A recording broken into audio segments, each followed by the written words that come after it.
नमस्कार विद्यार्थियों, वेदांत क्लासेज में आप सभी का हार्दिक स्वागत व अभिनंदन। विद्यार्थियों,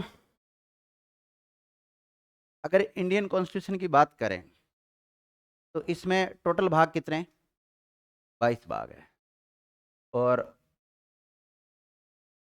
इन 22 भागों में से हमारा जो भाग संख्या चल रही है वो कौन सा भाग संख्या चल रही है? 5 चल रहा है। ध्यान रखें। इन 22 भाग में टोटल आर्टिकल कितने छुपे हुए हैं? 395। तो इसी प्रकार जैसे हम अलग अलग भाग को देखते हैं कि सबसे पहले भाग 1 के बारे में पढ़ते हैं। किसके बारे में पढ़ते हैं? भाग 1 के बारे में पढ़ते हैं। और भाग 1 का नाम क्या है? संघ व राज्यों से संबंधित प्रावधान मिलता है। और इसमें जो आर्टिकल आते हैं वो 1 से लेकर 4 तक आते हैं। कहां तक? 1 से लेकर 4 तक आर्टिकल आ जाते हैं। मतलब इन 22 भाग में पूरे 395 आर्टिकल छुपे हुए हैं। दूसरी बात करें तो भाग संख्या 2, कौन सा? भाग संख्या 2। भाग संख्या 2 का नाम क्या है? नागरिकता से संबंधित प्रावधान।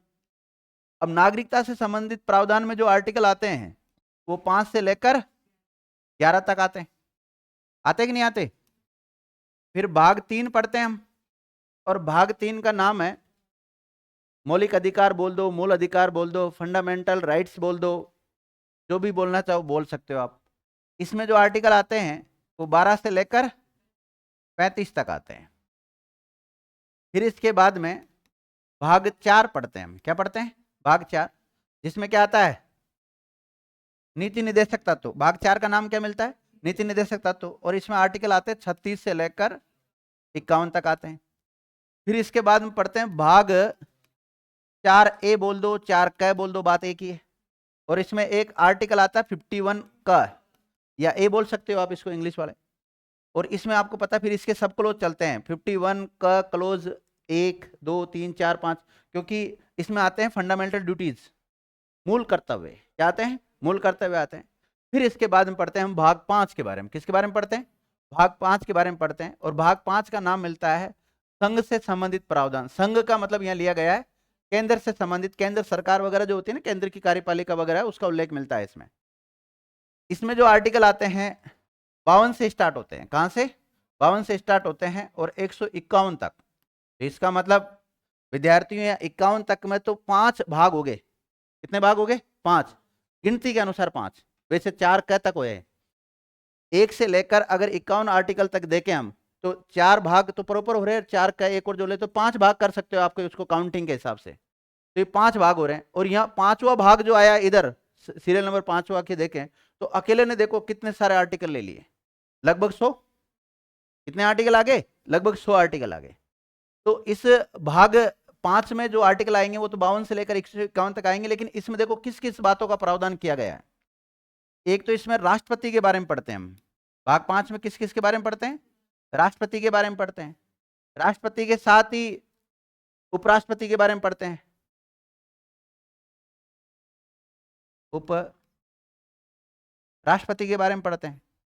और इसी में ही हम प्रधानमंत्री के बारे में पढ़ते हैं। किसके बारे में पढ़ते हैं? प्रधानमंत्री के बारे में पढ़ते हैं। पढ़ते हैं ना? और इसी में हमने आपको डिप्टी पीएम पढ़ा दिया। लेकिन डिप्टी पीएम का संविधान में उल्लेख नहीं है। भाग 5 में कोई उल्लेख नहीं है। ये एक प्रकार से नॉन कॉन्स्टिट्यूशनल बॉडी है। तो नॉन कॉन्स्टिट्यूशनल जो पोस्ट है उसके बारे में हमने साथ में पढ़ लिया, क्योंकि प्रधानमंत्री एक दूसरे से लिंक है इसलिए। और यहां से सवाल भी बनते हैं एग्जाम में। फिर देखो सेंटर की जो काउंसिल होती है, या जिसको हम कहते हैं मंत्री परिषद। हाँ, तो मंत्री परिषद, सेंटर की मंत्री परिषद, राज्यों में भी होती है मंत्री परिषद। ठीक है, तो इस मंत्री परिषद के बारे में पढ़ते हैं हम। फिर इसके अलावा पार्लियामेंट, पूरी संसद। और संसद में आपको पता है जो आर्टिकल आते हैं वो 79 से लेके 122 या 23 तक। ठीक है ना? फिर इसके बाद में आता है इसमें सुप्रीम कोर्ट। इसके बारे में पढ़ते हैं? सुप्रीम कोर्ट के बारे में पढ़ते हैं। सुप्रीम कोर्ट में जो आर्टिकल आते हैं वो 124 से लेकर 148 तक, सॉरी 47 तक, 47 तक आएगा। फिर एक इसमें पढ़ते हैं हम केग के बारे में। इसके बारे में पढ़ते हैं केग, कंट्रोलर ऑडिटर जनरल के बारे में। हिंदी में बोलते हैं नियंत्रक एवं महालेखा परीक्षक। इसके बारे में पढ़ना होता है। इससे रिलेटेड जो आर्टिकल होते हैं 148 से लेकर 151 तक आते हैं। तो बताओ 52 से स्टार्ट हो गया, 151 तक पहुंच गया कि नहीं पहुंच गया? तो इसमें इतने सारे टॉपिक आते हैं। और इसमें एक टॉपिक और छोड़ दिया हमने अभी तक, AGI. Attorney general of India, Hindi में बोलते हैं महान्यायवादी। क्या बोलते हैं? महान्यायवादी बोलते हैं। ध्यान रखना। तो लाइट गई थी, उसमें करवा दिया ये तो, ठीक है। इसके अलावा मैंने ये पढ़ा दिया आपको, ये पढ़ा दिया, ये पढ़ा दिया, और पार्लियामेंट पूरी पढ़ा दी। अभी तक हमने ये नहीं पढ़ा है, और ये भी नहीं पढ़ा है, एक मंत्री परिषद भी नहीं पढ़ी है। हालांकि जब मैंने प्रधानमंत्री पढ़ाया तो आर्टिकल 74 के बारे में चर्चा की थी आपसे, राष्ट्रपति पढ़ाया तब भी आर्टिकल 74 के बारे में चर्चा की थी। तो केंद्र की मंत्रिपरिषद का उल्लेख कौन से आर्टिकल मिलता है? 74 मिलता है। तो थोड़े से कुछ फैक्ट है जो कहीं किसी कारणवश हम इनमें नहीं पढ़ पाए, राष्ट्रपति में और प्रधानमंत्री में रह गए वो किसी कारणवश, तो उन सारे फैक्टों का एक अलग टॉपिक लेकर इसको करवा देता हूं मैं, है ना। तो आज हेडिंग डालो आप सबसे पहले, केंद्र का मंत्रिपरिषद, केंद्रीय मंत्रिपरिषद, सेंट्रल काउंसिल ऑफ मिनिस्टर्स।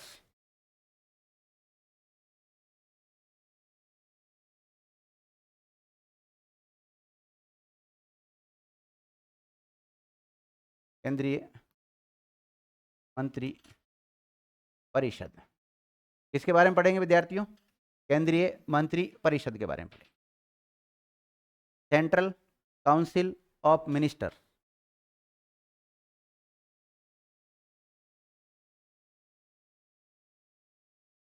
देखिएगा भारत में जो हमने शासन व्यवस्था अपनाई, भारत एक लोकतंत्रात्मक देश है। कैसा है? लोकतंत्रात्मक देश है। और भारत में जो व्यवस्था है वो संसदीय शासन व्यवस्था है। क्या है? संसदीय शासन व्यवस्था है। और जो संसदीय शासन व्यवस्था होती है उसमें वैसे तो संसद सर्वोच्च होती है। संसदीय शासन व्यवस्था में सर्वोच्च कौन होती है? संसद होती है।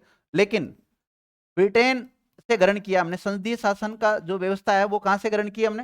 ब्रिटेन से, यूके, यूनाइटेड किंगडम से ग्रहण की है। लेकिन भारत और ब्रिटेन की संसद में अंतर है भाई। ब्रिटेन की जो संसद है इसको क्या बोलते हैं? पार्लियामेंट कहते हैं। इसके दो हाउस होते हैं, एक तो हाउस ऑफ कॉमन्स जिसको हम निम्न सदन कहते हैं। क्या कहते हैं? निम्न सदन कहते हैं।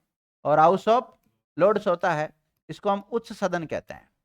और एक इसका अभिन्न अंग होता है जिसका नाम सम्राट या राजा, राजा या रानी लिख देता हूं ना, राजा या रानी होता है, या सम्राट भी कह सकते हो आप, या इसको सम्राट जी भी कह सकते हो। लेडी अगर होती है ना कोई जगह, क्या आता है? सम्राट जी। और भारत की जो पार्लियामेंट है, भारत की जो संसद है, इसको अगर हम देखें तो इसमें दो सदन होते हैं। कितने सदन होते हैं? जिस प्रकार ब्रिटेन की पार्लियामेंट में हाउस ऑफ कॉमन होता है, उसी प्रकार भारत में होता है लोकसभा। क्या होता है? लोकसभा होता है। और जिस प्रकार वहां पे हाउस ऑफ लॉर्ड्स होता है, तो यहाँ पे क्या होता है? राज्यसभा। और जिस प्रकार वहां पे राजा या रानी या सम्राट या साम्राज्य होता है, उसी प्रकार भारत में होता है राष्ट्रपति। भारत में कौन होता है? राष्ट्रपति होता है। ओके। तो अभी संसदीय व्यवस्था में आपने देखा होगा सरकार बनती है, लोकसभा में जिनका बहुमत होता है उनकी क्या बनती है? सरकार बनती है। और उस सरकार का जो प्रमुख है वो पीएम होता है। या आपने देखा होगा राष्ट्रपति की सहायतार्थ हेतु एक मंत्री परिषद होगी। राष्ट्रपति की मदद करने के लिए क्या होगी? एक मंत्री परिषद होगी। और वो मंत्री परिषद की सलाह पर ही राष्ट्रपति काम करेगा। और उस मंत्री परिषद का हेड कौन होता है? पीएम होता है। तो अगर अप्रत्यक्ष रूप से हम कहें तो प्रधानमंत्री की अनुमति के बिना राष्ट्रपति कुछ भी नहीं कर सकता। तो ये जो आर्टिकल 74 में क्या बातें लिखी हुई है, इनको मैं लिखा देता हूं। हालांकि मैंने आपको प्रधानमंत्री के साथ कुछ बातें लिखा दी है, जो रह गई कोई किसी कारणवश, उन बातों को मैं यहाँ लिखाऊंगा। तो हम आपने सभी ने हेडिंग डाला होगा केंद्रीय मंत्रिपरिषद। तो पहला सवाल यही होता है कि केंद्रीय मंत्रिपरिषद का उल्लेख कॉन्स्टिट्यूशन में मिलता है कि नहीं मिलता है? तो कॉन्स्टिट्यूशन में मिलता है। और मिलता है तो कौन से भाग में मिलता है? भाग 5 में मिलता है। और भाग 5 का कौन सा आर्टिकल? 74 में मिलता है। लिखिएगा, भारत ने संसदीय व्यवस्था, भारत ने संसदीय व्यवस्था ब्रिटेन से ग्रहण की है। क्योंकि आपने देखा होगा, सुना भी होगा, पढ़ा भी होगा कि भारत का संविधान दुनिया का सबसे बड़ा संविधान है। भारत का संविधान दुनिया का सबसे बड़ा लिखित संविधान है। ध्यान रखना। क्योंकि भारत के संविधान में अलग अलग स्रोतों से अलग अलग देशों के जो संविधान है उसके कुछ फैक्ट है वो भारत में ग्रहण किए गए। तो ये संसदीय व्यवस्था वाली जो बात है वो हमने कहां से ग्रहण की है? ब्रिटेन से ग्रहण की है। यानी कि ब्रिटेन की पार्लियामेंट और भारत की संसद लगभग एक जैसी है। हालांकि जब देखो किसी टॉपिक को हम गहराई से पढ़ते हैं तो उसमें अंतर निकलते हैं। जैसे माना कि ये लड़का है, अब बाहर से तो दिखता है बहुत सीधा है। कैसा है? बहुत सीधा है, क्यूट है, छोटा है, नाइस है, जो भी है, मतलब इसके बारे में सारी अच्छाई है। लेकिन जो इसके साथ रहता है, जो इसके साथ रहता है, जो इसको गहराई से जानता है, वो बता सकता है इसमें क्या क्या एब है, क्या क्या दोष है, बता सकता है ना।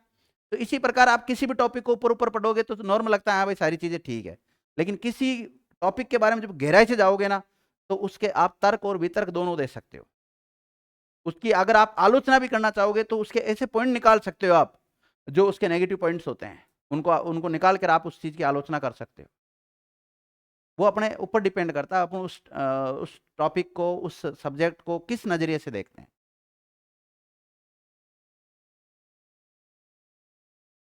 चलो, क्या लिखा आपने लास्ट फैक्ट?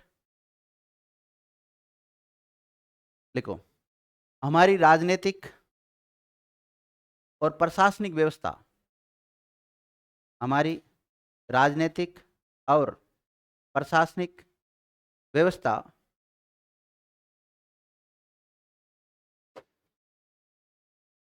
मंत्री परिषद होती है, मंत्री परिषद होती है, मंत्री परिषद होती है, जिसका नेतृत्व प्रधानमंत्री करता है।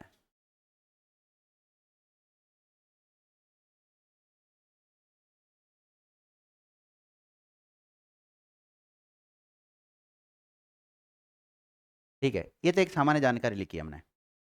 अब कोशिश ये करते हैं कि संविधान में कहाँ प्रावधान कर रखा है केंद्रीय मंत्रिपरिषद के बारे में, उसके बारे में लिख लेंगे। लेकिन उससे पहले आप एक छोटा सा पॉइंट डालेंगे, संवैधानिक प्रावधान। पॉइंट डालेंगे क्या? संवैधानिक प्रावधान किससे रिलेटेड? केंद्रीय मंत्रिपरिषद से। संवैधानिक प्रावधान,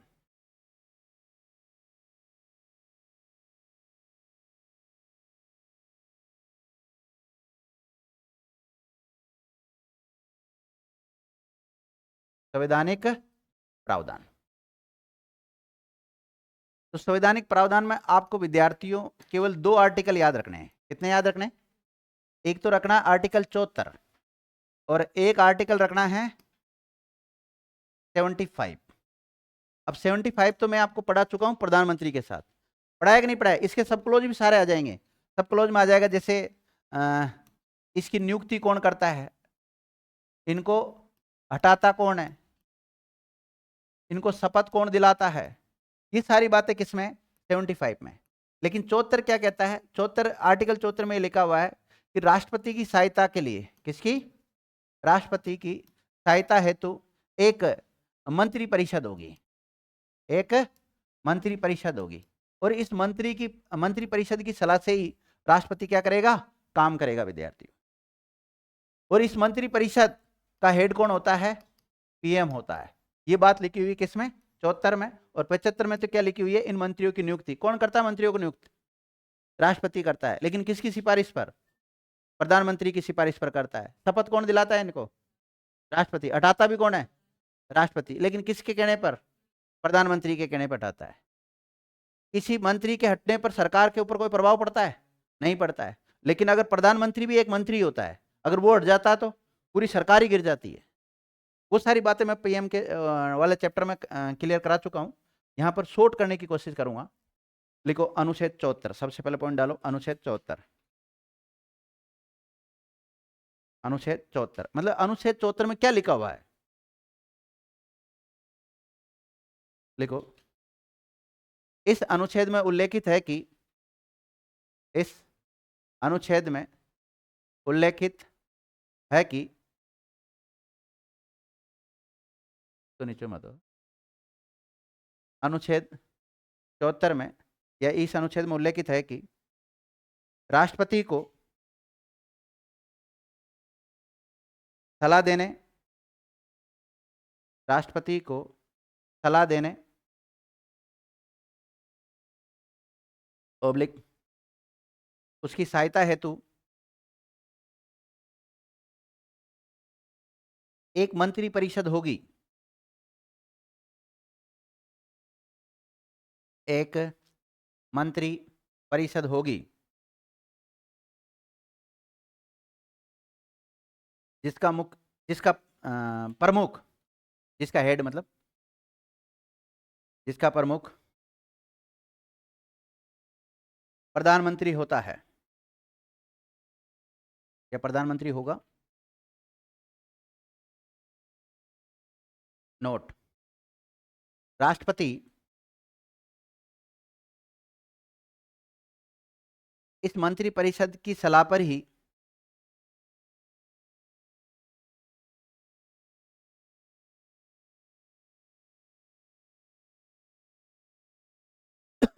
कार्य करेगा।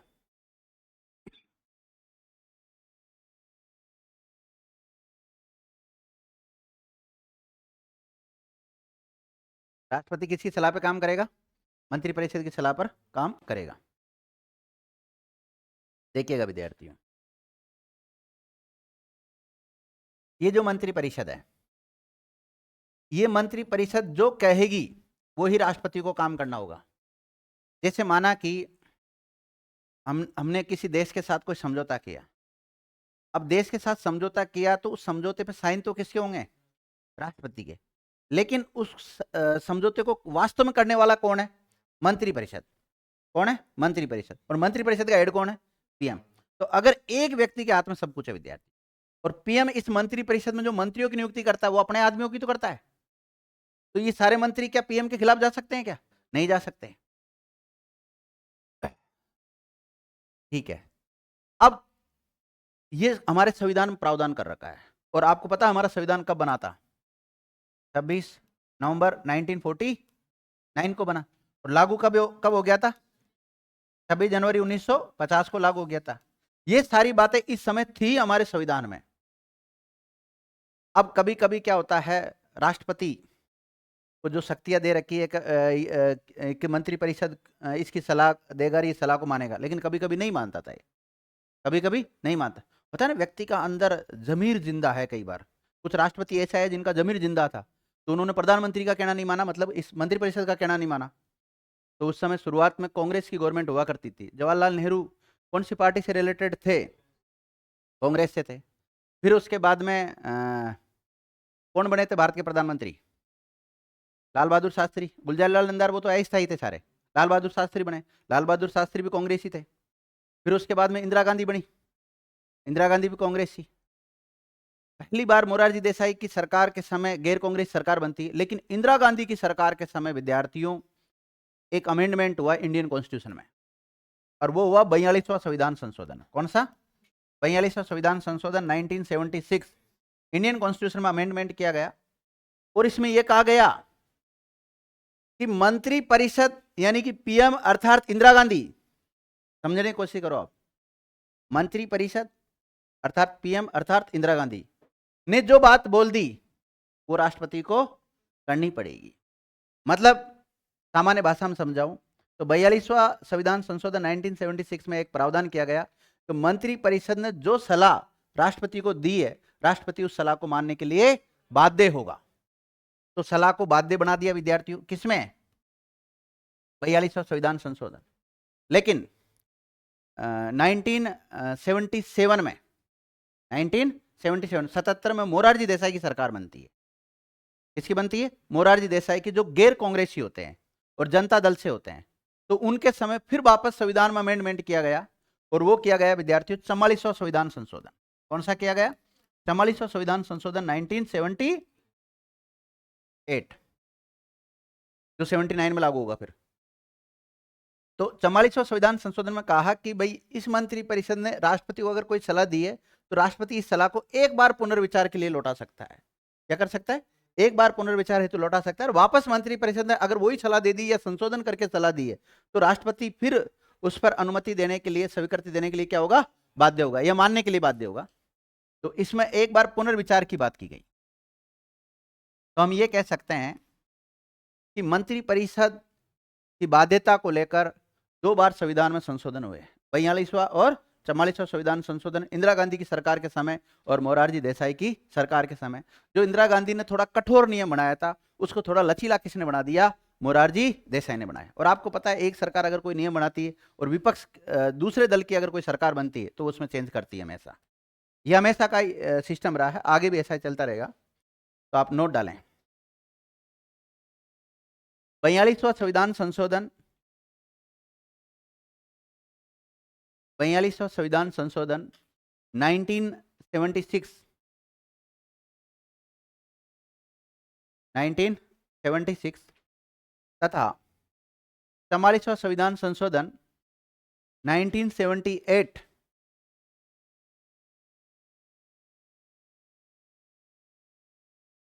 का संबंध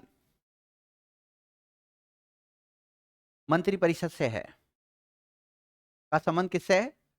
मंत्रिपरिषद से है। ये तो दोनों अमेंडमेंट की बात कर ली हमने। अब अलग अलग अमेंडमेंट में क्या क्या प्रावधान किया गया उसको लिख लो। पहला पॉइंट लिखो इसमें, 42वां संविधान संशोधन 1976 के द्वारा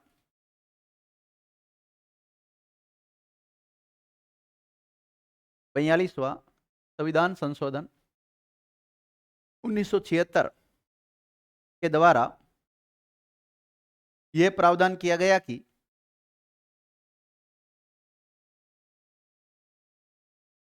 बयालीसवां संविधान संशोधन 1976 के द्वारा यह प्रावधान किया गया कि मंत्री परिषद के द्वारा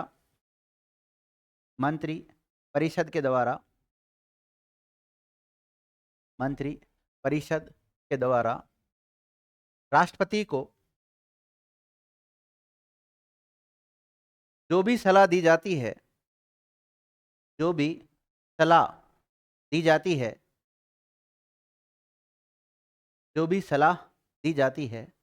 उस सलाह को मानने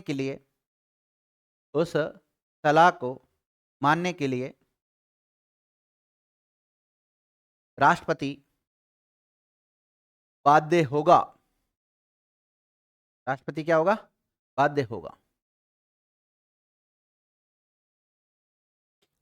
लिख लिया? समझ में आ गया यहां तक? ओके। अब देखो, इस बाध्यता को थोड़ा लचीला बनाया गया। जब सरकार चेंज हुई, इंदिरा गांधी कांग्रेस की थी और ये जनता दल की सरकार बनेगी 77 में। कब बनेगी? 77 में, 79 तक रहेगी और वो मोरारजी देसाई भारत के प्रधानमंत्री होंगे। तो आपने जब 42वां संविधान संशोधन लिखा है तो इस लिख सकते हो, इस समय भारत की प्रधानमंत्री कौन थी? इंदिरा गांधी थी। कौन थी? इंदिरा गांधी थी, ध्यान रखना। और जो 42वां संविधान संशोधन विद्यार्थियों 1976 वाला, इसको मिनी कॉन्स्टिट्यूशन भी कहते हैं, लघु संविधान भी कहते हैं। क्या कहते हैं इसको? लघु संविधान, मिनी कॉन्स्टिट्यूशन, लघु संविधान भी कहते हैं। कई बार पूछा गया है लघु संविधान कौन से अमेंडमेंट को कहते हैं? 42वां को। कई बार 44वां भी करके आ जाते हैं जल्दबाजी में, जैसे एक ही जगह बी गोला भर देते हैं ना, ऐसा हो जाता है। अगला फैक्ट लिखो। ये तो होगी 42वां संविधान संशोधन की सारी बातें। अब किसकी बात करें हम? 44वां संविधान संशोधन की। तो लिखो 44वां संविधान संशोधन 1978 में यह प्रावधान किया गया कि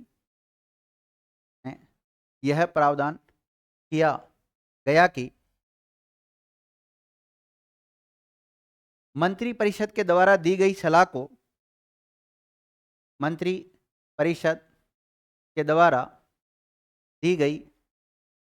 सलाह को राष्ट्रपति एक बार पुनर्विचार हेतु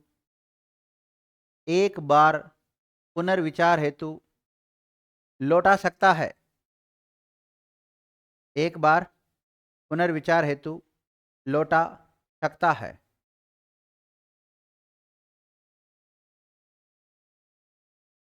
लेकिन मंत्रिपरिषद ने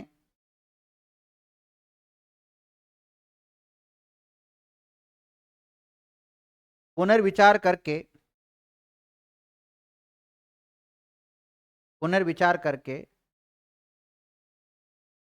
दी गई सलाह को राष्ट्रपति मानने के लिए बाध्य होगा।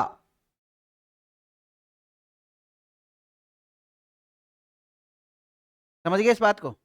देखिए विद्यार्थियों, 42वें संविधान संशोधन में तो यह कहा गया कि एक बार मंत्रिपरिषद ने जो बात कह दी, राष्ट्रपति तुरंत उस पर साइन करेगा, यह मानना पड़ेगा। लेकिन 44वां में उसको क्या कर दिया, थोड़ा लचीला बना दिया विद्यार्थियों। और लचीला बनाते हुए कहा कि एक बार पुनर्विचार हेतु इस सलाह को लौटा सकता है, लेकिन वापस अगर सलाह दे दी इसने मंत्रिपरिषद ने, तो ऐसी स्थिति में राष्ट्रपति को इसको मानने के लिए क्या होना पड़ेगा, बाध्य होना पड़ेगा। अर्थात हम ये कह सकते हैं इस सलाह के संदर्भ में जो 42वें संविधान संशोधन में जो कठोर प्रावधान किए गए थे, उनमें थोड़ा लचीलापन आ गया। आया कि नहीं आया लचीलापन?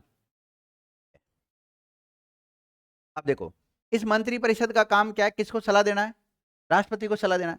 अब मंत्रिपरिषद ने राष्ट्रपति को जो भी सलाह दी है, इस सलाह की न्यायालय में किसी प्रकार की जांच नहीं हो सकती। नोट, मंत्रिपरिषद के द्वारा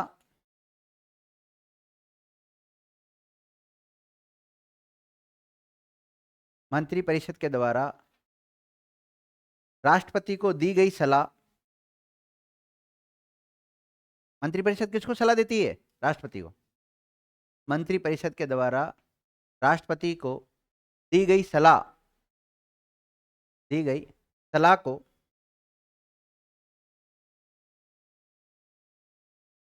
किसी भी न्यायालय में, किसी भी कोर्ट में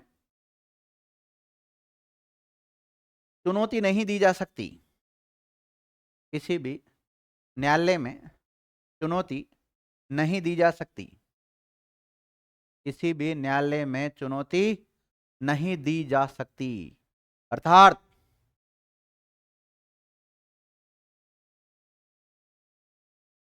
इस सलाह की जगह परामर्श भी लिख सकते हैं, एडवाइस भी लिख सकते हैं। इस सलाह की न्यायपालिका के द्वारा जांच नहीं की जाती है।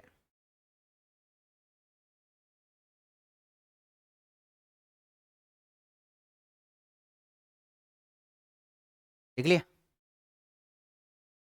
अब लिखो आप अनुच्छेद 75, अनुच्छेद 75। 75 का मतलब इसके सब क्लोज भी इसमें आ गए, ठीक है ना। लिखो नियुक्ति। देखो मंत्रियों की नियुक्ति के बारे में प्रावधान कौन से आर्टिकल मिलता है, 75 और उसके सब क्लोज में, है ना, नियुक्ति। अब बताओ मंत्रियों की नियुक्ति कौन करता है, लिख लो राष्ट्रपति के द्वारा ही, राष्ट्रपति के द्वारा प्रधानमंत्री की सलाह से, राष्ट्रपति के द्वारा प्रधानमंत्री की सलाह से मंत्रियों की नियुक्ति की जाती है, मंत्रियों की नियुक्ति की जाती है। देख लिया? शपथ, हालांकि मैं राष्ट्र प्रधानमंत्री में सब कुछ लिखा चुका हूं आपको ना। शपथ कौन दिलाएगा इनको, राष्ट्रपति। शपथ लिख लो, राष्ट्रपति के द्वारा दिलाई जाती है। शपथ का प्रारूप कौन सी अनुसूची में मिलेगा, कौन से शेड्यूल मिलेगा, शेड्यूल 3।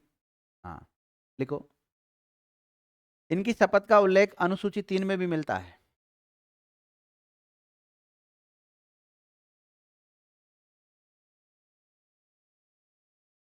लिख लिया? त्याग पत्र, हाँ ये अपना त्याग पत्र किसको दे सकते हैं, रिजाइन किसको देंगे अगर देना चाहते तो, राष्ट्रपति को। जो नियुक्त करता है उसी को देते हैं। अपना त्याग पत्र किसको देते हैं, मंत्री, जो भी मंत्री होते हैं वो अपना त्याग पत्र किसको देते हैं, राष्ट्रपति को देंगे। देन इनको हटाता कौन है, राष्ट्रपति। लिख लो हटाना, रिमूव, हटाना।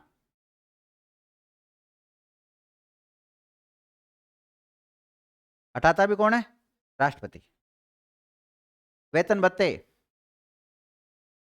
वेतन भत्ते, देखो जो मंत्री है उनको कितना वेतन भत्ता मिलेगा वो भारत की संसद निर्धारित करती है। तो लिखो पार्लियामेंट के द्वारा निर्धारित किया जाता है।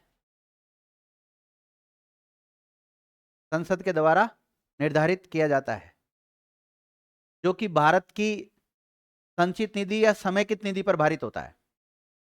किस पर भारित होता है? संचित निधि। और संचित निधि का दूसरा नाम क्या मिलेगा आपको?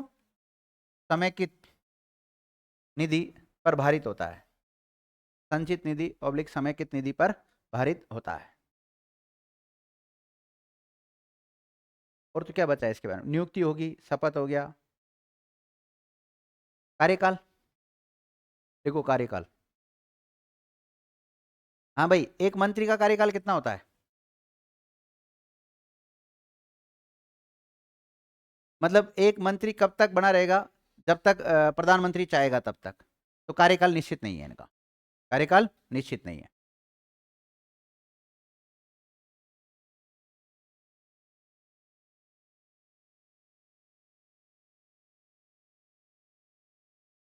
देखो, ये मंत्री परिषद सामूहिक रूप से किसके प्रति उत्तरदायी होती है?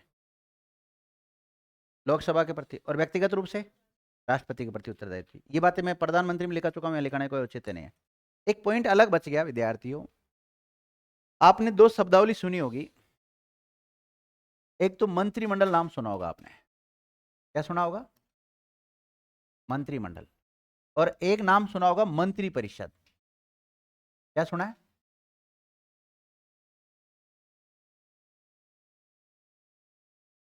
मंत्री परिषद का मतलब केंद्र के मंत्री परिषद की बात कर रहा हूं मैं। किसकी बात कर रहा हूं? केंद्र के मंत्री परिषद। और आप पढ़ क्या रहे हैं? मंत्री परिषद ही पढ़ रहे हैं। तो ये कई बार सवाल पूछा जाता है। आईएएस में क्वेश्चन बन चुका है। जैसे आईएएस का एक क्वेश्चन मैंने आपको पहले भी बताया था कि सभी धन विधेयक वित्त विधेयक होते हैं। पहला पॉइंट कथन एक। कथन दो ये था कि सभी विधेयक धन विधेयक नहीं, सभी वित्त विधेयक धन विधेयक नहीं होते हैं। पहला क्या था? सभी धन विधेयक वित्त विधेयक होते हैं, लेकिन सभी वित्त विधेयक धन विधेयक नहीं होते हैं। यहां पर ध्यान रखना, जितने भी मंत्रिमंडल के सदस्य हैं ना, कौन? मंत्रिमंडल के सभी सदस्य मंत्री परिषद के सदस्य होते हैं, लेकिन मंत्री परिषद के सभी सदस्य मंत्रिमंडल के सदस्य नहीं होते। इस चीज को जानने की कोशिश करते हैं, फिर लास्ट में एक क्वेश्चन फॉर्मेट में आपको समझा देंगे, है ना। तो आप एक काम करें, मंत्रिमंडल और मंत्री परिषद में अंतर, एक पॉइंट डालो, मंत्रिमंडल और मंत्री परिषद में अंतर।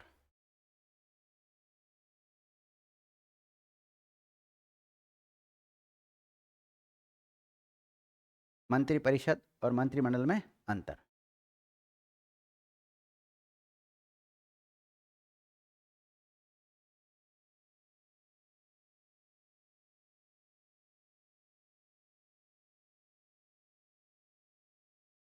इधर क्या लिखा आपने? मेरे जैसे लिखा है या अलग लिखा है? हाँ, थोड़ा ध्यान रखना, अगर इधर मंत्रिमंडल लिखा है तो मंत्रिमंडल में जो बातें लिखा हूं उसमें लिखना, चेंज मत करना आप अपने हिसाब से।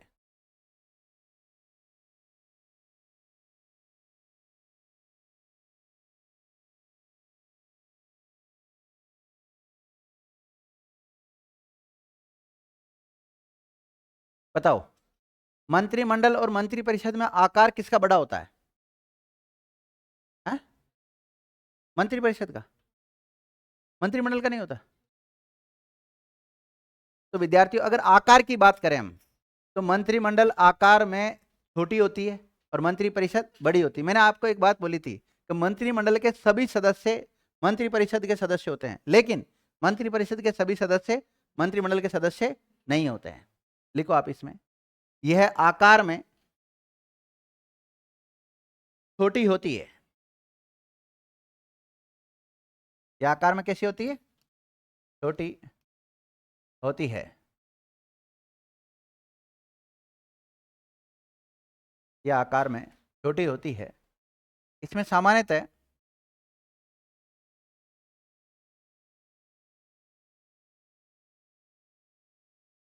15 से 20 मंत्री होते हैं। कितने शामिल होते हैं इसमें? 15 से 20 मंत्री शामिल होते हैं।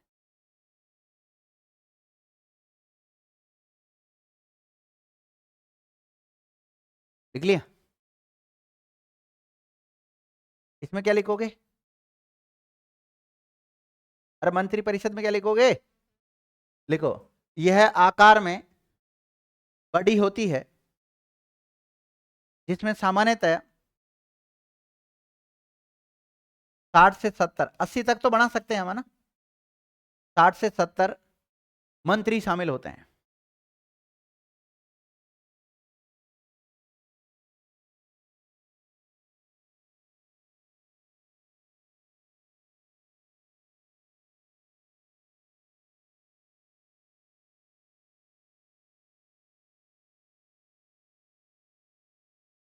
लिखो,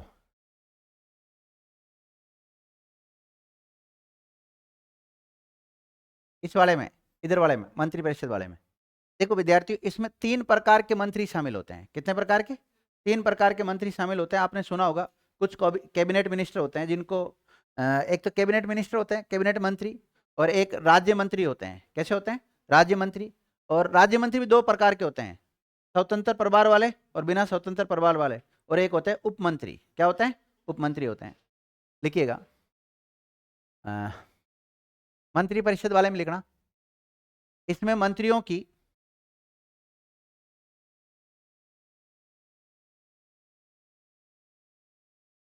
तीनों श्रेणियां शामिल होती है। इसमें मंत्रियों की तीनों श्रेणियां शामिल होती है। इसमें मंत्रियों की तीनों श्रेणियां शामिल होती है। इसमें मंत्रियों की तीनों श्रेणियां शामिल होती है।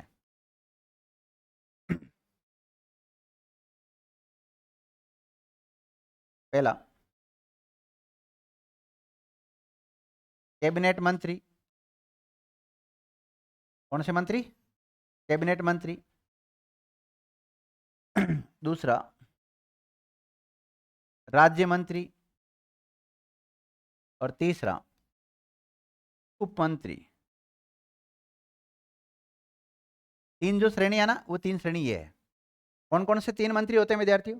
कैबिनेट स्तर के मंत्री होते हैं, राज्य मंत्री होते हैं, और उप मंत्री होते हैं। ये राज्य मंत्री होते हैं, इनको हम 2 भागों 2 भागों में बांटते हैं। स्वतंत्र प्रभार वाले मंत्री और बिना स्वतंत्र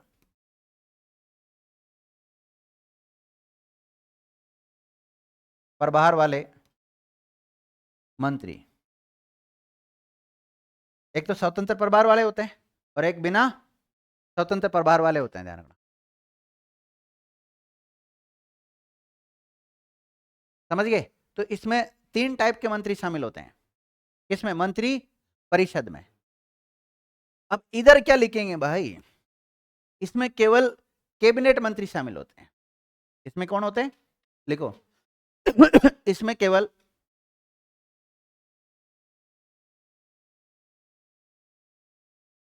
इसमें केवल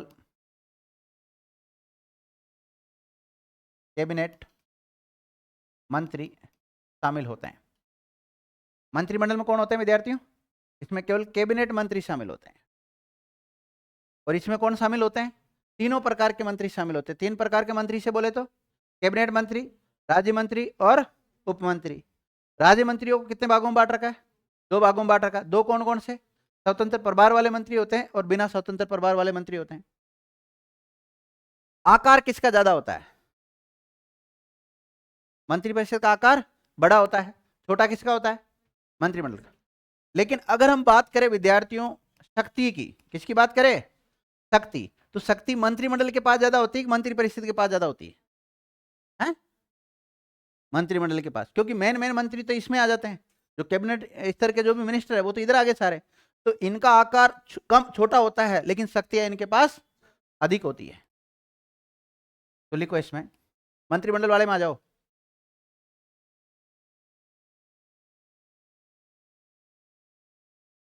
इन्हें शक्तियां या इन्हें अधिक शक्तियां प्राप्त होती है। इन्हें अधिक शक्तियां प्राप्त होती है।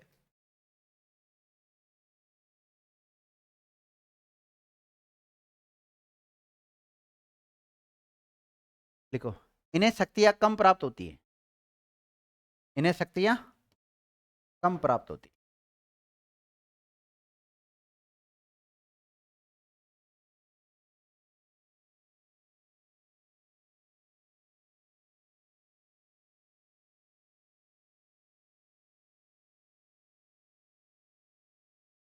तो अंतर समझ में आ गया?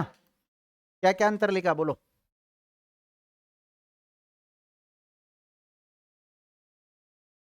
देखो, जो भी मतलब हम कहते हैं ना, कई बार मंत्री परिषद सलाह देगी, क्या देगी? मंत्री परिषद सलाह देगी राष्ट्रपति को, किसको? तो वो सलाह देने का मेन काम कौन करती है? यही करती है, वो तो केवल कागजों में है। नाम क्या है वो? तो कागजों में। तो ये लिख सकते हैं कि केंद्र की मंत्री परिषद की वास्तविक शक्तियों का वास्तविक शक्तियां किसके हाथों में होती है? मंत्रिमंडल के हाथों में होती है। ये तो केवल कागजी मतलब कागजों में इसको शक्तियां दे रखी है। तो मैं जैसे लिखा हूं वैसे लिखो, इस वाले में लिखना। ये वास्तविक रूप के, यह वास्तविक रूप में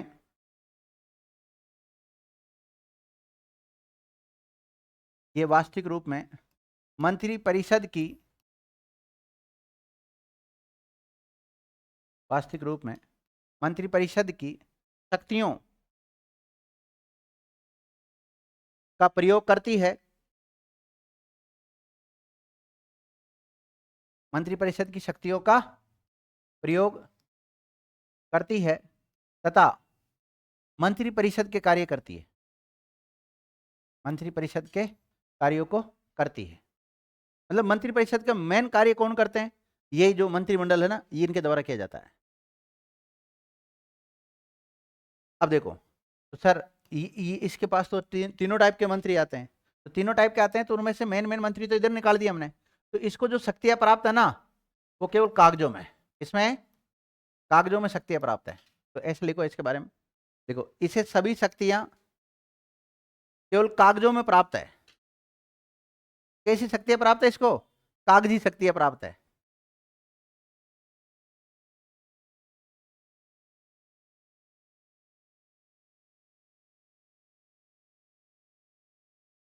देख लिया?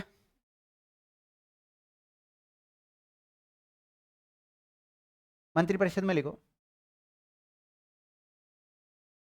इसके कार्यों का निर्धारण, इसके कार्यों का निर्धारण मंत्रिमंडल के द्वारा किया जाता है। इसके कार्यों का निर्धारण मंत्रिमंडल के द्वारा किया जाता है।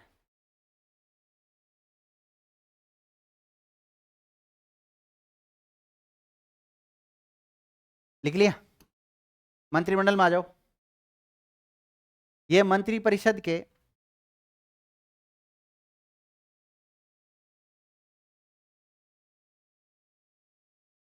राजनीतिक निर्णय, राजनीतिक निर्णय लेती है और निर्देश देती है,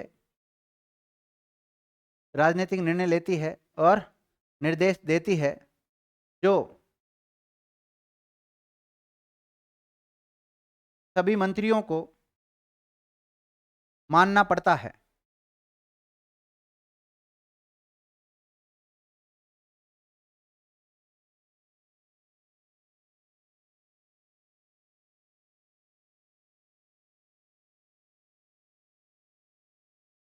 लिख लिया?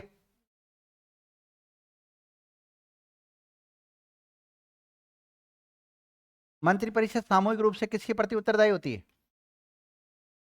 लोकसभा के। इस वाले में लिखो, इधर वाले में। मंत्रिपरिषद सामूहिक रूप से, इस वाले में लिखना, मंत्रिपरिषद सामूहिक रूप से लोकसभा के प्रति उत्तरदायी होती है।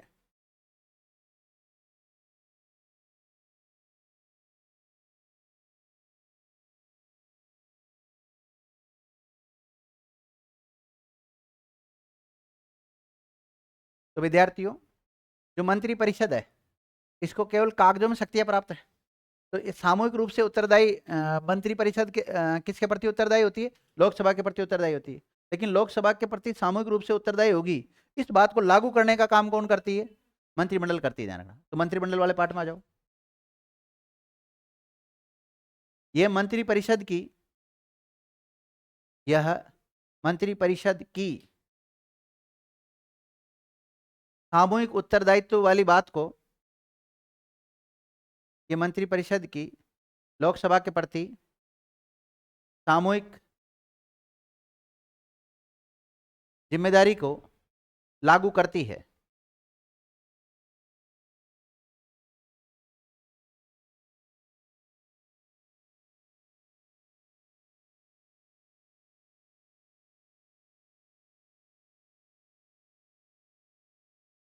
लिख लिया? क्या मंत्रिपरिषद का उल्लेख संविधान में मिलता है? कहाँ मिलता है? 74 और 75 में मिलता है। नियुक्ति वुक्ति सारी बात दे रखी। क्या मंत्रिमंडल का उल्लेख संविधान में मिलता है? मंत्रिमंडल, देखो दोनों चीज अलग अलग है, मंत्रिपरिषद और मंत्रिमंडल अलग है। लेकिन वैसे देखे तो मंत्रिमंडल किसका हिस्सा है? मंत्रिपरिषद का हिस्सा है एक प्रकार से, क्योंकि ये 3 प्रकार के मंत्री होते हैं। कैबिनेट मिनिस्टर ही तो आते हैं मंत्रिमंडल में। अब बताओ मुझे, क्या मंत्रिमंडल का उल्लेख संविधान में मिलता है? यस या नो? मंत्रिपरिषद का तो बता दिया आपने, मैं भी बता देता हूँ। लो, भाग 5 में मिलता है। किसे मिलता है? भाग 5 में मिलता है। और भाग 5 का आर्टिकल कौन सा? 74 और 75 में इनकी नियुक्ति वगैरह इनकी बात कर रखी है। तो इसका मतलब 74 और 75 में संविधान में उल्लेख मिलता है। और क्या ये बातें मूल संविधान में लिखी हुई है? बिल्कुल लिखी हुई है। मूल संविधान का मतलब जब हमारा संविधान बना 26 नवंबर 1949 को, या हमारा संविधान लागू हुआ 26 जनवरी 1950 को, तो उस समय ये बातों का उल्लेख था, संविधान में था ये सारी बातें। लेकिन विद्यार्थियों, मंत्रिमंडल जैसी कोई शब्द का उल्लेख नहीं था मूल संविधान में। मूल संविधान में मंत्रिमंडल का कोई उल्लेख नहीं था, लेकिन इसका उल्लेख किया गया विद्यार्थियों बाद में। 44वां संविधान संशोधन। कौन सा संविधान संशोधन? 44वां संविधान संशोधन 1978 के तहत आर्टिकल 352 में इस बात को लिखा गया। किसमें लिखा गया? 352 में। क्योंकि 352 में राष्ट्रीय आपातकाल की घोषणा का उल्लेख कर रखा है, और उसमें मंत्रिमंडल की लिखित सलाह पर राष्ट्रपति क्या करता है? राष्ट्रीय आपातकाल की घोषणा करता है। करता है कि नहीं करता? तो वो जोड़ा गया था विद्यार्थियों 44वां संविधान संशोधन 1978 के तहत। कौन से आर्टिकल में जोड़ा गया? 352। और आर्टिकल 352 कौन से भाग में आता है? भाग संख्या 18 में आता है, क्योंकि भाग संख्या 18 आपातकाल से संबंधित प्रावधान करती है। तो ये कुछ बातें हैं, वो लिखा देता हूं मैं आपको। पहले किस में लिखोगे? इसमें आ जाओ। ऐसी बंद करूं? कर दूं? मंत्रिमंडल के बारे में लिखो।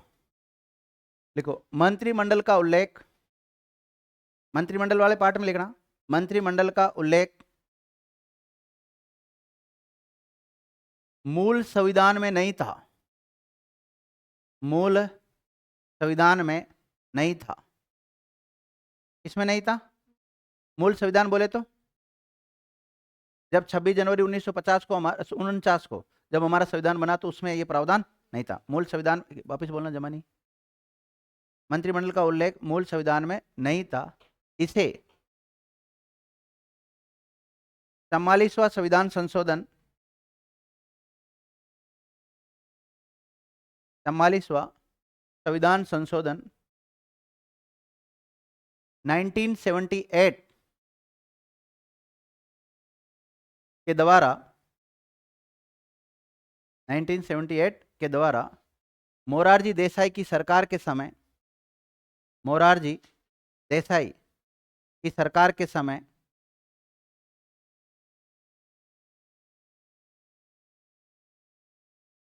शामिल किया गया। मोरारजी देसाई की सरकार के समय शामिल किया गया। कौन से भाग में? भाग 18 अनुच्छेद 352 में। इसमें भाग 18 अनुच्छेद 352 में इस बात को शामिल किया गया। विद्यार्थी समझ गए यहां तक? ओके। और क्या बात जोड़ी गई थी वहां पर ये जोड़ी गई थी कि जो देश में नेशनल इमरजेंसी लग रही है, तो राष्ट्रीय आपातकाल के समय जो घोषणा की जाएगी, राष्ट्रपति अपनी मर्जी से नहीं कर सकता, क्योंकि जो भी कार्य करेगा राष्ट्रपति वो मंत्रिपरिषद की सलाह से करता है। किसकी सलाह से करता है? मंत्रिपरिषद। लेकिन यहां पर लिखा हुआ है कि मंत्रिमंडल की लिखित सलाह से करेगा। किसकी सलाह से? मंत्रिमंडल। तो मंत्रिमंडल शब्द इंडियन कॉन्स्टिट्यूशन में कौन से आर्टिकल में मिलता है? 352 में मिलता है। मंत्रिमंडल शब्द कहाँ मिलता है? 352 में मिलता है, जो कि मूल संविधान में नहीं था, बाद में जोड़ा गया था 44वां संविधान संशोधन 1978 के तहत। उस समय भारत के प्रधानमंत्री हुआ करते थे मोरारजी देसाई, उनके समय। लेकिन अगर मंत्री परिषद की बात करें तो मंत्री परिषद का उल्लेख मूल संविधान में मिलता है। मूल संविधान में मिलता है तो कौन से भाग मिलता है? भाग 5 में मिलता है। भाग 5 के कौन से आर्टिकल मिलता है? 74 में। 74 में क्या लिखा हुआ है कि राष्ट्रपति की सहायतार्थ या सहायता करने हेतु एक मंत्री परिषद होगी, और उस मंत्री परिषद का हेड कौन होगा? प्रधानमंत्री होगा। और उसके अलावा इन मंत्री और प्रधानमंत्रियों की नियुक्ति का उल्लेख किस मिलता है? 75 में मिलता है। मिलता है कि नहीं मिलता? तो लिखो, अब आ जाओ मंत्री परिषद में। लिखो, मंत्री परिषद का उल्लेख, मंत्री परिषद का उल्लेख मूल संविधान में मिलता है, मूल संविधान में मिलता है। और ब्रैकेट में लिख लो, भाग 5 में अनुच्छेद 74 में। कौन से में? अनुच्छेद 74। मंत्री परिषद पद का उल्लेख कहाँ मिलता है विद्यार्थियों? 74 मिलता है, लेकिन इनकी नियुक्ति ये सारी बातें हैं उनका उल्लेख मिलता है 75 में।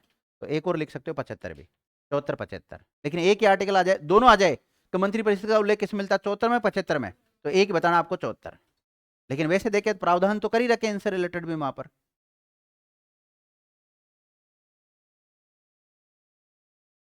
एक नोट डालो विद्यार्थियों, ये हो गया तुलना ना, होता ना अंतर दोनों में, पूर्ण करेगा तो बहुत है। एक नोट डालो, मंत्रिमंडल के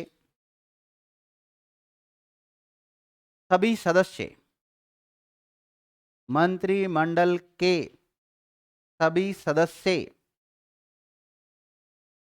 मंत्री परिषद के सदस्य होते हैं।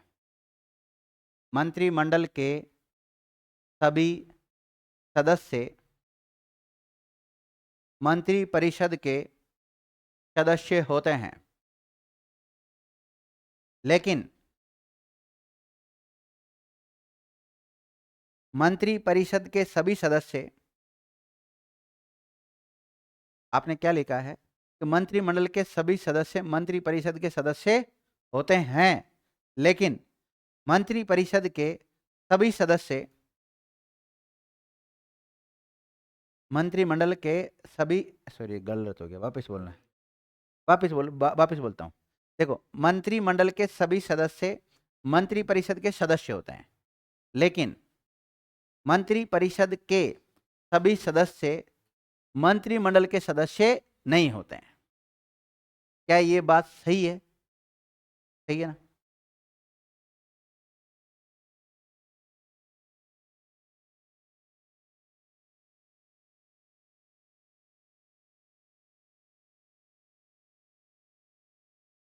तो ये हो गया अंतर, ये हो गया नोट।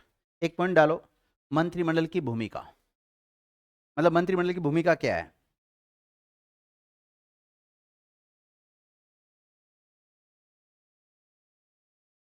मंत्रिमंडल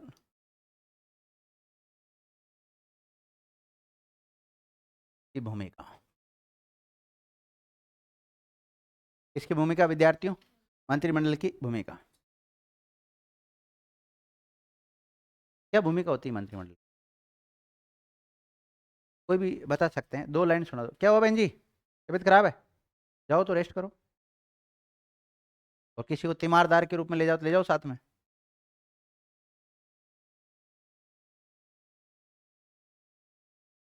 लिखो, यह केंद्र सरकार की मुख्य नीति निर्धारक अंग है, मुख्य नीति निर्धारक अंग है।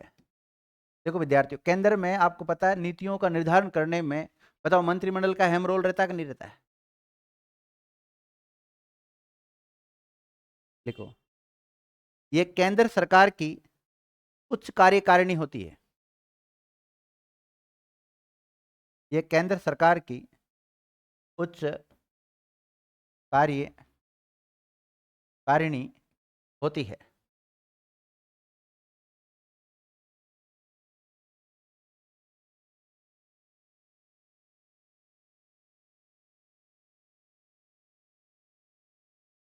देखो, ये केंद्रीय प्रशासन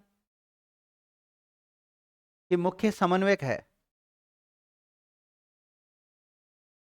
कोऑर्डिनेशन होता ना, मेन मुख्य समन्वयक है।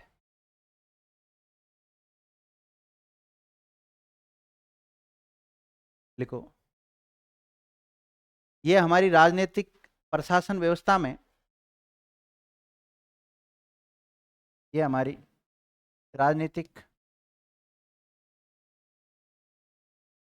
प्रशासन व्यवस्था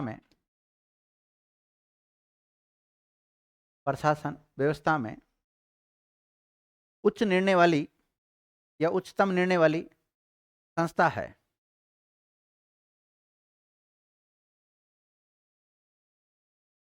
जब भी कोई लफड़ा हो जाता ज्यादा बड़ा, तो फिर कैबिनेट की मीटिंग बुलाई जाती कि नहीं बुलाई जाती? निर्णय लेने वाली संस्था है। लिखो, ये राष्ट्रपति की सलाहकारी संस्था है। राष्ट्रपति को सलाह देने का काम करती कि नहीं करती? राष्ट्रपति की सलाहकारी संस्था है। हाँ जी, मतलब देखो, मंत्रिपरिषद का मेन काम कौन कर रही है? मंत्रिमंडल ही कर रही है। इसलिए तो ये सारी चीजें, मतलब मेन जो सलाह देने का काम करती है, मैंने कहा ना, मंत्रिमंडल में कैबिनेट मिनिस्टर आते हैं और मेन सलाह वही देते हैं, बाकी का रोल इतना ज़्यादा रोल नहीं होता है, क्योंकि 10-15 जनों को बुलाते हैं और उनकी मीटिंग करवा के निर्णय ले लेते हैं। पूरे मंत्री 80-90 मंत्री जो भी होते हैं उनको नहीं बुलाते सबको, मेन निर्णय लेने का काम इनका ही होता है। इसलिए तो मैंने लिखा है मंत्रिमंडल की भूमिका। लिखिएगा,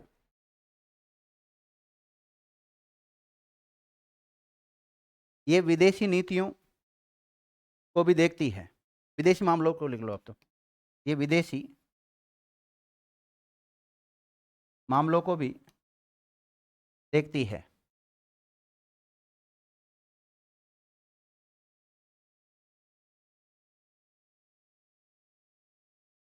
हैं? विदेशी मामलों को देखती, कोई दिक्कत नहीं। लिख लिया? एक नोट डालो।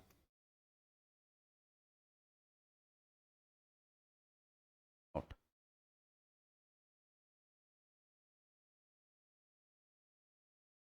एक विद्वान हुए जिनका नाम है लोवेल। क्या नाम है? लोवेल।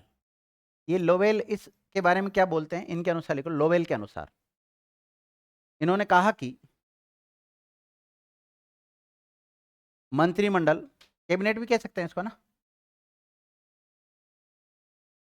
इन्होंने कहा कि कैबिनेट ब्रैकेट मंत्रिमंडल राजनीतिक वास्तुकार का आधार है। राजनीतिक वास्तुकार का आधार है। तो विद्यार्थियों, कैबिनेट को या मंत्रिमंडल को राजनीतिक वास्तुकार का आधार किसने बताया? लोवेल ने बताया। ये एक मतलब राजनीति के अच्छे विशेषज्ञ है, उनके द्वारा बताया गया। विद्यार्थी देख लिया? ग्लेडस्टोन क्या कहते हैं?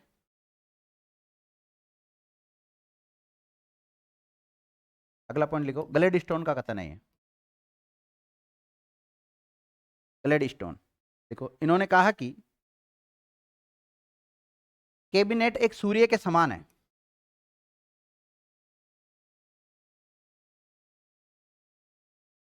कैबिनेट किसके समान है? एक सूर्य के समान है, जिसके चारों ओर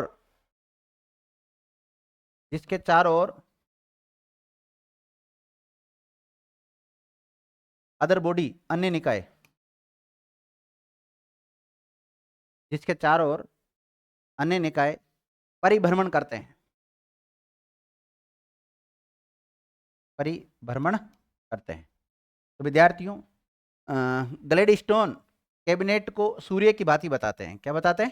सूर्य की भांति बताते हैं कि जिस प्रकार, जैसे हम हमारी पृथ्वी में मतलब पूरा ब्रह्मांड में देखते हैं तो सूर्य बीच में होता है और उसके चारों तरफ ग्रह वगैरह या अन्य जो छोटे बड़े ग्रह वो चक्कर लगाते कि नहीं लगाते उसके। इसी स्थिति कैबिनेट की कौन बताता है? ग्लेडस्टोन बताता है। और लिखो विद्यार्थियों,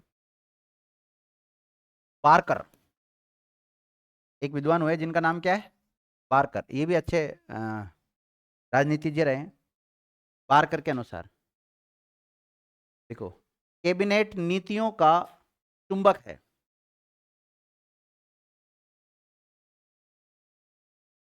कैबिनेट नीतियों का चुंबक है। देखिएगा विद्यार्थियों, समझने की कोशिश करें आप। यहाँ से कैसे सवाल बनते हैं? एक तरफ तो इन विद्वानों के नाम दे देते हैं और एक तरफ इन्होंने क्या बोला है, इनका क्या कथन है, उस कथन को दे देते हैं। और कौन सा सुमेलित है कौन सा सुमेलित नहीं है, एक उल्टा सीधा दे देते हैं कोई सा भी, तो सुमेलित करवा लेते हैं। संगत और असंगत पूछ लेते हैं कई बार डायरेक्ट स्टेटमेंट देकर नाम पूछ सकते हैं, नाम देकर स्टेटमेंट पूछ सकते हैं। तो दोनों तरीके से आपको पता होना चाहिए। एक और है, उसका नाम लिख लो आप, रेमजे म्योजर।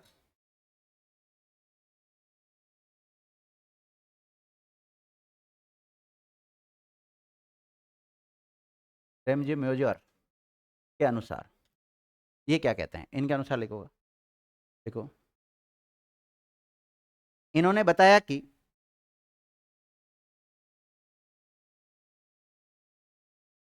कैबिनेट राज्य रूपी, कैबिनेट राज्य रूपी जहाज, राज्य रूपी जहाज की स्टेयरिंग है। स्टेयरिंग जानते हो चलाने वाली, वो स्टेयरिंग है,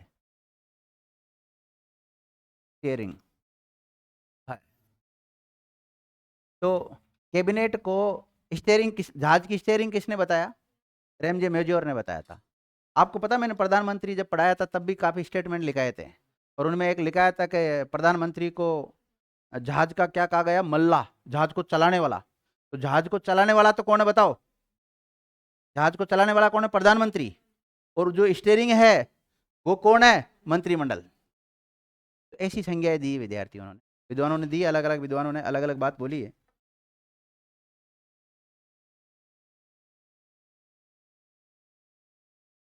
एक विद्वान और है जिनका नाम है बेगे हार्ट। बेगे हार्ट लिखो, बेगे हार्ट के अनुसार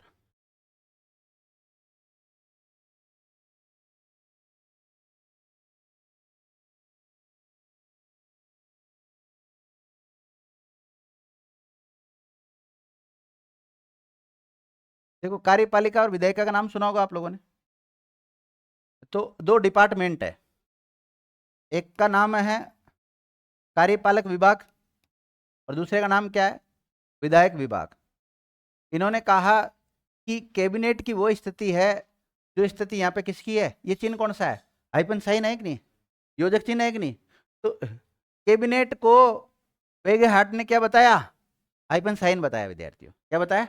हाइपन साइन लिखिएगा। इन्होंने बताया कि कैबिनेट हाइपन है। क्या बताया इन्होंने? कैबिनेट हाइपन है, जो कार्यपालक और विधायी विभाग दोनों के साथ जुड़ी हुई होती है। किसके साथ जुड़ी होती है? कार्यपालक विभाग और विधायी विभाग। बात एक ही, विधायी लिख लो। विधायी विधायी का एक ही होती है, विधायी विभाग दोनों के साथ जुड़ी हुई होती है।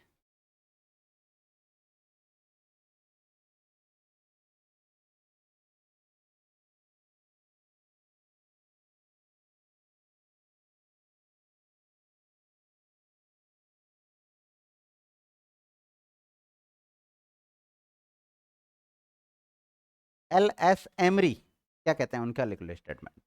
एल एस एमरी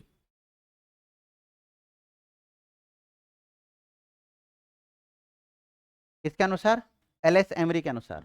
देखिएगा, कैबिनेट सरकार को, कैबिनेट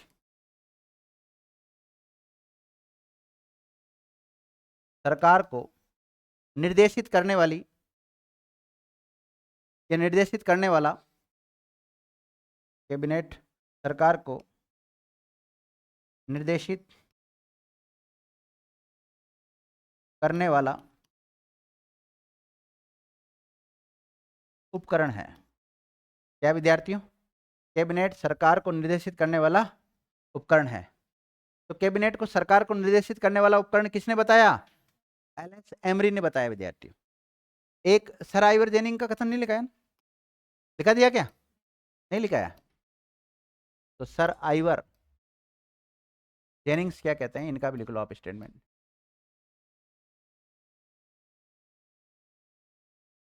देखो सर आइवर जेनिंग्स ने के अनुसार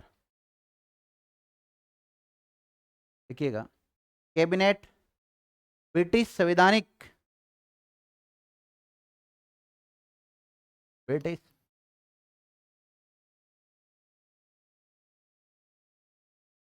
कैबिनेट ब्रिटिश संवैधानिक व्यवस्था का केंद्र बिंदु है।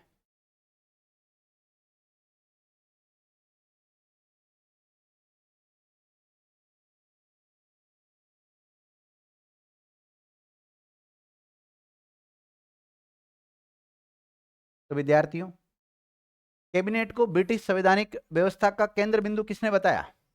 सर आइवर जेनिंग्स ने बताया। लिख लिया? यह है विद्यार्थियों कुछ प्रमुख कथन। ओके, अंतर देखो, सामान्य जानकारी दे दी मैंने आपको मंत्रिपरिषद के बारे में, मंत्रिमंडल के बारे में बता दिया, दोनों में अंतर बता दिया, और कुछ मंत्री आए थे बीच में, जैसे कैबिनेट मंत्री आए थे और राज्य मंत्री आए थे, उप मंत्री आए थे, आए कि नहीं आए? तो इनके बारे में कुछ पॉइंट्स लिखा देता हूँ। लिखो मंत्रियों की श्रेणियां, हेडिंग डालो।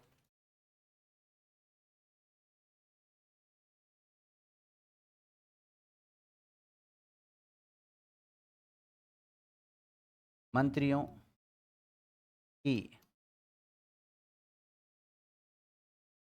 श्रेणियां। अब देखो विद्यार्थियों,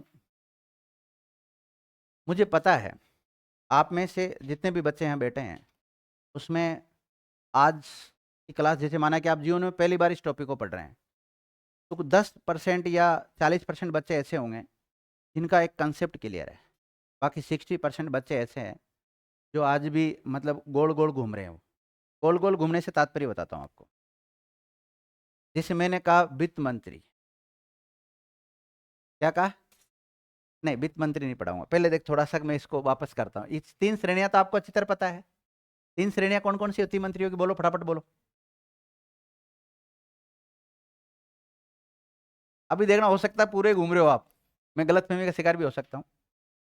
एक तो होता है कैबिनेट मंत्री, कौन से होते हैं? एक होते हैं राज्य मंत्री, होते हैं कि नहीं होते राज्य मंत्री? और राज्य मंत्रियों को हम 2 श्रेणियों में बांटते हैं, एक तो स्वतंत्र प्रभार वाले और एक बिना स्वतंत्र वाले होते हैं, और एक होते हैं उपमंत्री। क्या होते हैं? उपमंत्री होते हैं। अब आ जाता हूं, ठीक है? अब देखिएगा विद्यार्थियों,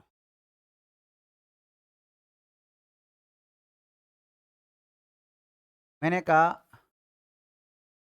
भारत एक देश है। भारत क्या है? एक देश है, और केंद्र यानी कि संघ का हिस्सा है। तो उसमें वित्त मंत्री कौन है? नाम मैं बता देता हूं, निर्मला सीतारमण। क्या है? समय समय पे चेंज होते रहते हैं। निर्मला सीतारमण, ठीक है। और राजस्थान एक राज्य है। राजस्थान क्या है? एक राज्य है। तो राजस्थान राज्य में जो वित्त मंत्री है वो है दिया कुमारी। कौन है विद्यार्थियों? दिया कुमारी। अब ये मत कहना सर ये डिप्टी सीएम भी है, वो अलग मामला है। पर राजस्थान में तो कौन है वित्त मंत्री? दिया कुमारी। और जो निर्मला सीतारमण है ये केंद्र में है, ठीक है। अब मैं इधर आ जाता हूँ। देखो विद्यार्थियों,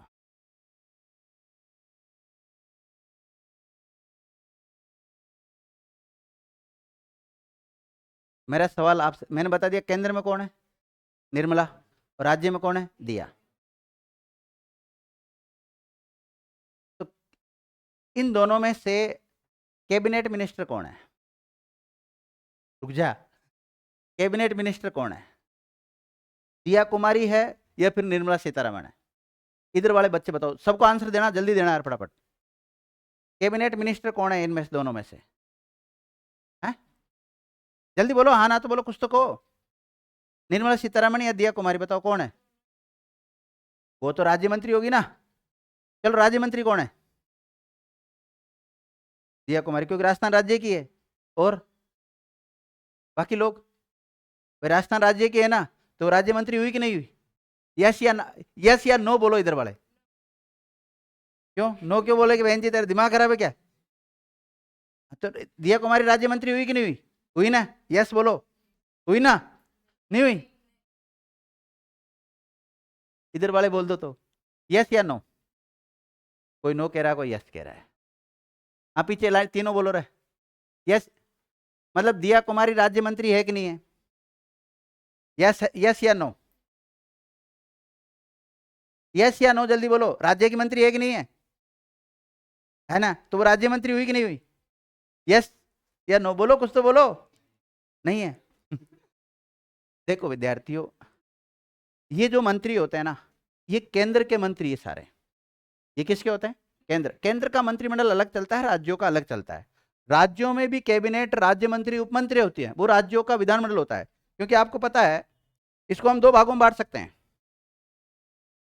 ये पूरा का पूरा सिस्टम है ना, केंद्र में है। ये किस में है? पूरा सिस्टम केंद्र में है। और ये का यही सिस्टम राज्यों में भी होता है। ये का यही सिस्टम क्या होता है? राज्यों में होता है। राज्य के भी जो मंत्री है ना, इसको भी हम तीन भागों में बांट सकते हैं। तीन भाग कौन कौन से? वही कैबिनेट, वही राज्य मंत्री, और वही उपमंत्री। कई बार हम ये गलती करते हैं कि भाई सेंटर वाले को चलो हम कैबिनेट मिनिस्टर मान लेते हैं, लेकिन राज्य वाले को क्या मान लेते हैं? राज्य मंत्री मान लेते हैं। वो गलत है, ध्यान रखना। राज्यों का अलग सिस्टम है। और राज्यों में आपको पता पूरा लोकतंत्रात्मक शासन व्यवस्था में यहाँ पे विधानमंडल होता है। विधाई क्या है यहाँ पर? विधानमंडल होता है। और सेंटर में क्या है? संसद है। क्या है?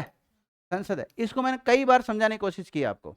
चलो अभी तो इस मंत्रियों के हिसाब समझा देता हूँ, और फिर भी आने वाले समय में कोई दिक्कत आएगी तो मैं समझाता रहूंगा। यही है क्या? चलो ठीक है। क्या लिखा आपने? मंत्रियों की श्रेणियां लिख ली? कौन कौन से मंत्री होते हैं? लिखो। केंद्रीय मंत्रिपरिषद में, केंद्रीय मंत्रिपरिषद में सामान्यतया तीन प्रकार के मंत्री शामिल होते हैं। तीन प्रकार के मंत्री शामिल होते हैं। कितने प्रकार के मंत्री शामिल होते हैं?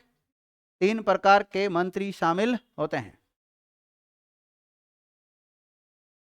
और ये जब मैंने आपको दोनों की तुलना करवाई थी, मंत्रिपरिषद और मंत्रिमंडल की, तो मंत्रिपरिषद में लिखा ही दिया तीनों मंत्रियों का नाम। लिखाया कि नहीं लिखाया? कैबिनेट मंत्री, राज्य मंत्री और उप मंत्री। ये तीन ध्यान रखना, ये तीन ये है। अब पहला लिखो आप, एक एक के बारे में लिखाऊंगा। कैबिनेट मंत्री। कौन से? कैबिनेट मंत्री। गेट बंद कर लो थोड़ा सा। कैबिनेट मंत्री।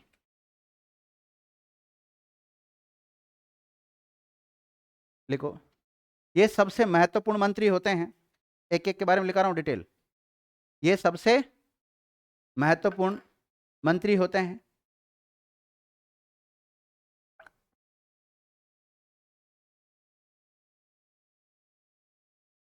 ये मंत्रालयों के राजनीतिक अध्यक्ष होते हैं। भारत का राजनीतिक अध्यक्ष कौन है? प्रधानमंत्री। लेकिन मानना है कि कोई शिक्षा मंत्रालय है केंद्र का, तो उसका हेड कौन होगा? उस शिक्षा मंत्रालय का मंत्री। वो कौन होता है? जो जिस विभाग का मंत्री होता है वो उसका हेड होता है। क्या लिखा है? ये मंत्रालयों के अध्यक्ष होते हैं। हाँ लिखो। कैबिनेट मंत्री ही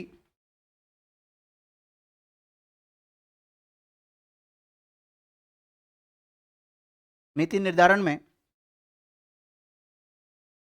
महत्वपूर्ण भूमिका निभाते हैं।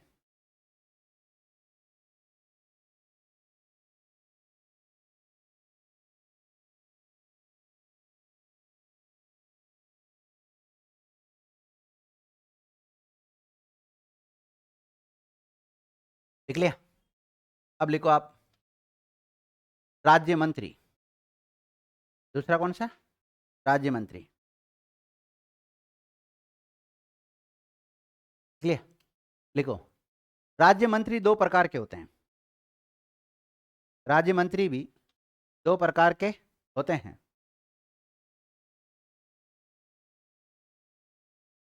पहला, स्वतंत्र प्रभार वाले राज्य मंत्री, स्वतंत्र प्रभार वाले राज्य मंत्री, और दूसरा बिना स्वतंत्र प्रभार वाले राज्य मंत्री।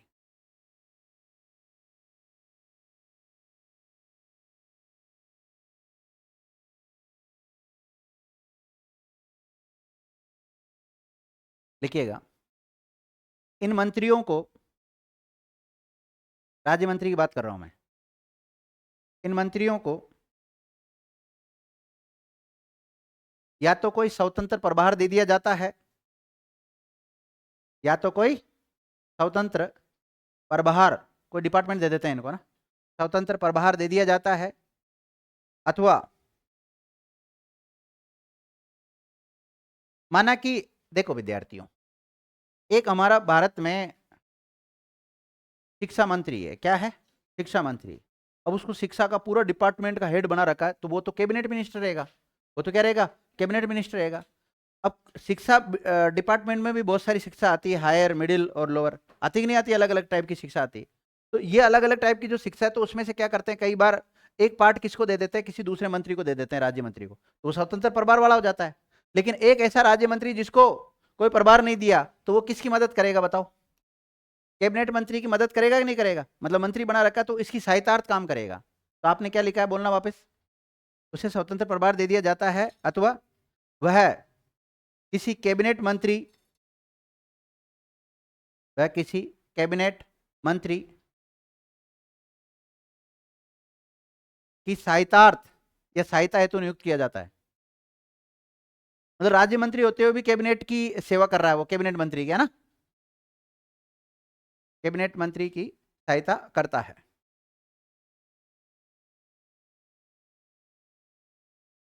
अब देखो विद्यार्थी, ये तीनों टाइप के जो मंत्री है, तीनों टाइप के जो मंत्री है, ये सब मंत्री परिषद में आते हैं। आते कि नहीं आते? यस या नो?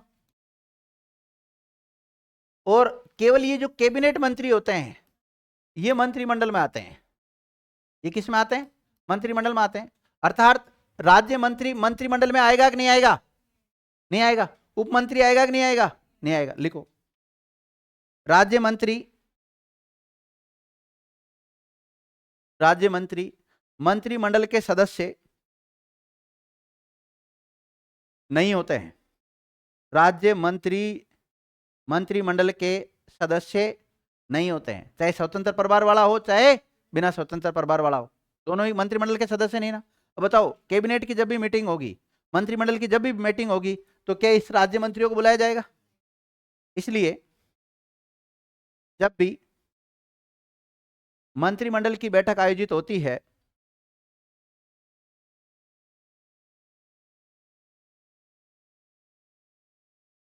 जब भी मंत्रिमंडल की बैठक आयोजित होती है,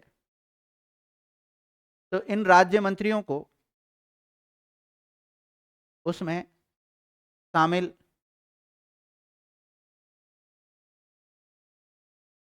नहीं किया जाता है, शामिल नहीं किया जाता है। देखो विद्यार्थियों, सामान्यतः जब मंत्रिमंडल की बैठक होती है, तो उसमें केवल कैबिनेट मंत्रियों को ही बुलाया जाता है, राज्य मंत्री और उप मंत्रियों को नहीं बुलाया जाता है, ठीक है ना। लेकिन माना कि हमें जरूरत है, हमें कोई निर्णय लेना है, हमें उप मंत्री या राज्य मंत्री की आवश्यकता है, हम मीटिंग कर रहे हैं किसकी? कैबिनेट मिनिस्टरों की, यानी कि मंत्रिमंडल की बैठक कर रहे हैं। अगर हमें इनकी आवश्यकता है तो हम बुला सकते हैं इनको। सामान्यतः तो ये उपस्थित नहीं होंगे, लेकिन हमें जरूरत है तो बुला सकते हैं ना हम। यस या नो? बुला सकते हैं, देखो। लेकिन आवश्यकता हो तो,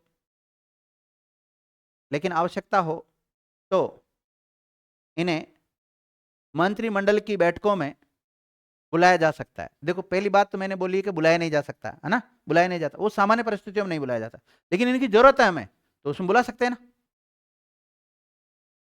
लेकिन आवश्यकता हो तो इसने मंत्रिमंडल की बैठकों में बुलाया जा सकता है।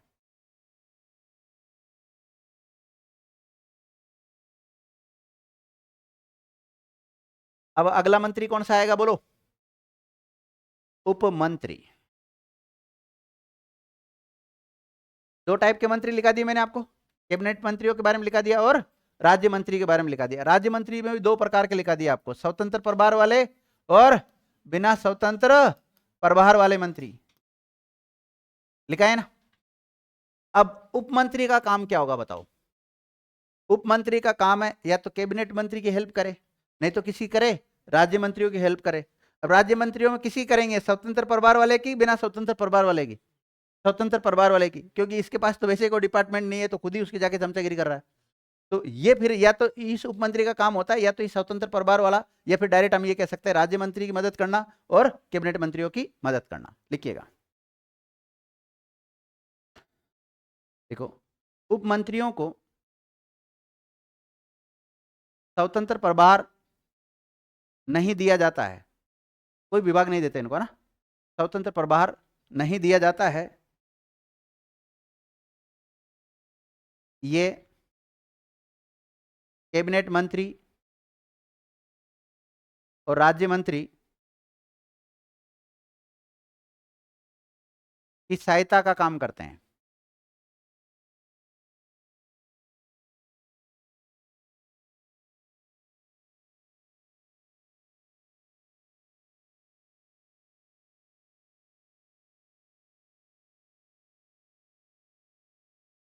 लिख लिया?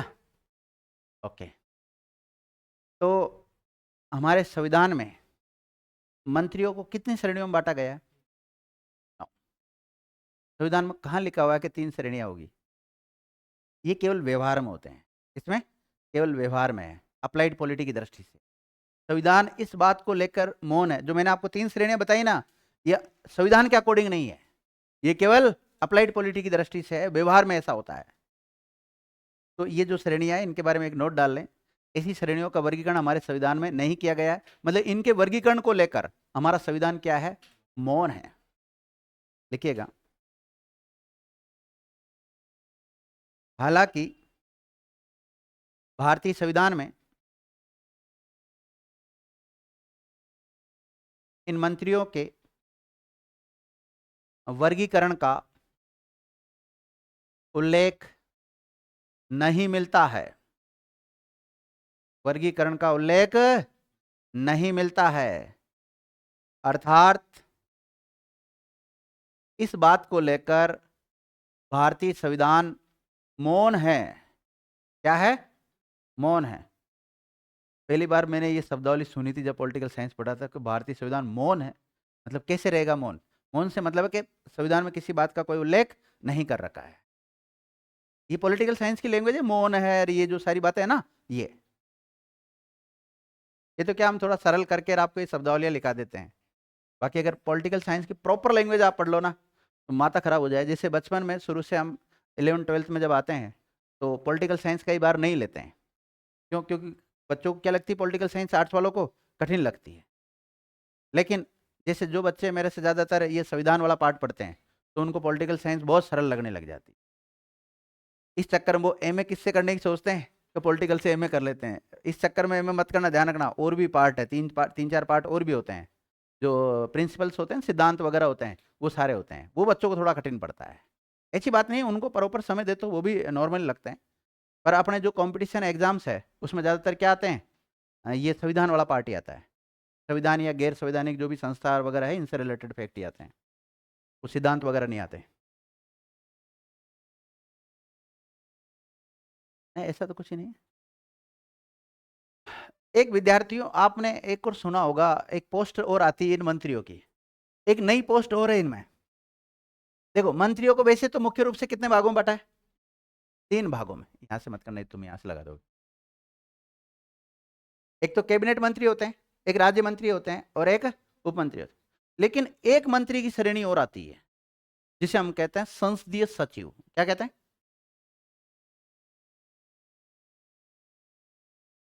संसदीय सचिव। रुकना, समझने की कोशिश करना, संसदीय सचिव क्या होता है। देखो विद्यार्थियों, कुछ बच्चों को जिनको मैंने संसद पढ़ाया है, तो वो सोच रहे होंगे सर लोकसभा और राज्यसभा में जो एक प्रशासनिक अधिकारी होता है, आईएएस ऑफिसर होता है, वो होता होगा ये सचिव, या संसद में जो सचिव बैठता होगा उसको संसदीय सचिव कहते होंगे, यानी कि जो आईएएस ऑफिसर होता होगा। ऐसा नहीं है विद्यार्थी, ये एक राजनीतिक पद है। ये भी क्या है, राजनीतिक पद है, मंत्री जैसा ही पद है ये। मतलब एक नया एमएलए, मतलब राज्यों में भी होता है ये, संसदीय सचिव किसमें होता है, राज्यों में भी होता है और केंद्र में भी होता है। तो राज्य सचिव का संसदीय सचिव का काम क्या है, माना कि कोई लोकसभा का सदस्य है और आने वाले समय में उसको मंत्री बनाया जाएगा। क्या बनाया जाएगा, मंत्री बनाया जाएगा। तो मंत्री के क्या क्या काम होते हैं, उन कामों की सिखलाई के लिए उसको क्या बनाया जाता है, संसदीय सचिव बनाया जाता है। इसके पास कोई डिपार्टमेंट नहीं होता है, इसको केवल सिखाया जाता है कि आगे आप मंत्री बनोगे तो किस प्रकार के मंत्री के कर्तव्यों का निर्वहन करेंगे। तो इसका इसका काम क्या है, मदद करना, किसकी, उप मंत्री की, राज्य मंत्रियों की, कैबिनेट मंत्रियों की मदद करना होता है इसका काम। उन्होंने कोई फोन करके कह दिया आपको ये काम करना है तो ये काम करता रहता है, सीखता है, मतलब मंत्री के कार्य। नोट डालो, मंत्रियों की एक और श्रेणी भी होती है, मंत्रियों की एक और श्रेणी भी होती है और उसका नाम लिख लो, संसदीय सचिव।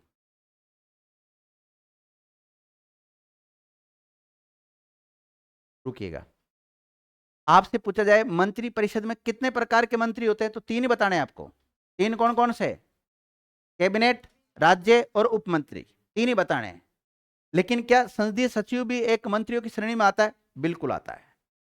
तो मंत्रियों की श्रेणियों में एक और मंत्री होता है जिसका नाम क्या है, संसदीय सचिव। संसदीय सचिव को रेखांकित कर लो आप, देखो इसके पास कोई विभाग नहीं होता है, इसके पास कोई भी विभाग नहीं होता है, इसके पास कोई भी विभाग नहीं होता है।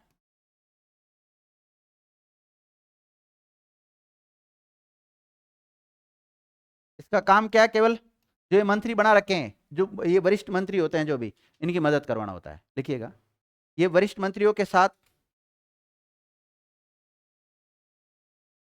ये वरिष्ठ मंत्रियों के साथ संसदीय कार्यों में, संसदीय कार्यों में सहायता के लिए नियुक्त किया जाता है।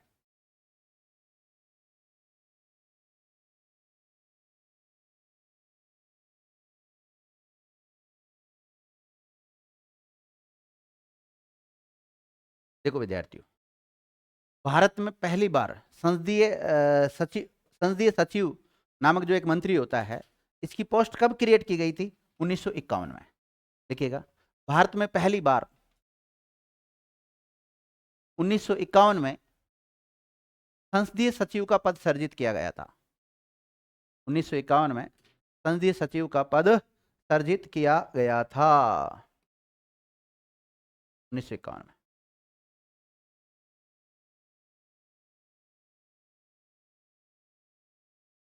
कब किया गया था विद्यार्थियों, 1951 में पद सर्जित किया गया था। लिख लिया,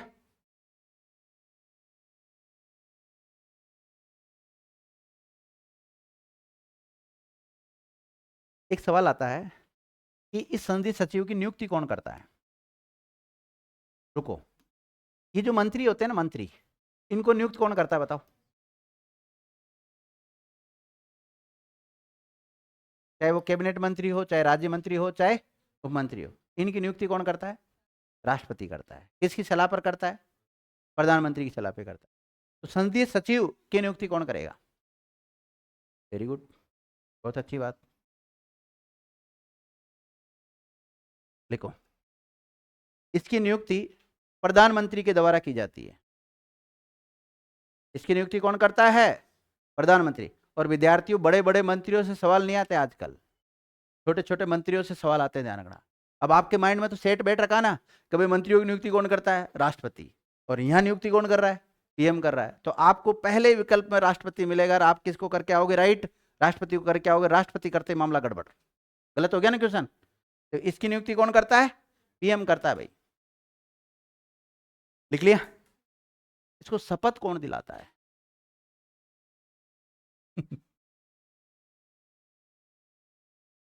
ये तो होगी नियुक्ति की बात। अब लिखो आप शपथ। शपथ को, शपथ का दूसरा नाम क्या मिलता है? प्रतिज्ञान, प्रतिज्ञान। देखो, संसदीय सचिव को प्रतिज्ञान या शपथ भी कौन दिलाता है? प्रधानमंत्री। प्रधानमंत्री इसको शपथ दिलाता है।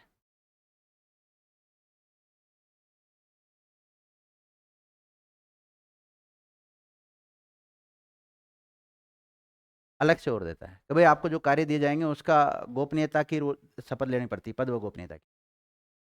लेकिन संविधान में कोई उल्लेख नहीं है। संविधान में इन मंत्रियों का उल्लेख कहाँ है कि भाई इस प्रकार के मंत्री होंगे? लेकिन ये मतलब एक प्रकार से गैर संवैधानिक पद है सारे। नहीं, संविधान में केवल मंत्री परिषद शब्द का उल्लेख है, और बाद में जब 44वां संविधान संशोधन 1978 के तहत केवल मंत्रिमंडल शब्द जोड़ा गया। ऐसा नहीं जोड़ा गया कैबिनेट, राज्य और उप मंत्री, वहां नहीं है ऐसा। ये तो हम व्यवहार में यूज लेते हैं। तो इसको विद्यार्थियों नियुक्त कौन कर रहा है? पीएम। इसको शपथ कौन दिला रहा है? पीएम। और इसको हटाएगा भी कौन? पीएम। तो लिखो हटाना, पीएम। इसको पीएम हटाता है। तो पीएम ही नियुक्त करता है, पीएम ही शपथ दिलाता है, पीएम इसको हटाता है। और इसके पास कोई डिपार्टमेंट नहीं होता, केवल जो वरिष्ठ जो मंत्री होते हैं उनकी मदद करता है, केवल ये काम होता है इसका।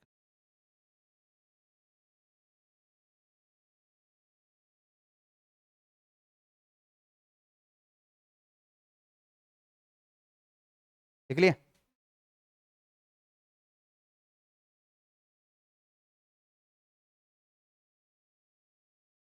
एक पॉइंट डालो छोटा सा। मंत्रिमंडल का नाम तो आपने सुना है, सुना ना मंत्रिमंडल का नाम? तो मंत्रिपरिषद का नाम भी सुना है। मंत्रिपरिषद 74 में, और मंत्रिमंडल भाग 18 352, यानी दोनों शब्दावलियों का नाम आपने सुना है। क्या छाया मंत्रिमंडल का नाम सुना आपने अब तक? अब तक जो मैंने पढ़ाया आपको मंत्रिपरिषद या मंत्रिमंडल के बारे में, तो उसमें छाया मंत्रिमंडल आपने कहीं पर नहीं देखा। इंग्लिश में इसे बोलेंगे हम शेडो कैबिनेट। देख लो क्या बोलेंगे इसको इंग्लिश में? Shadow cabinet. अपनी इंग्लिश ऐसी चलती है, शेडो कैबिनेट।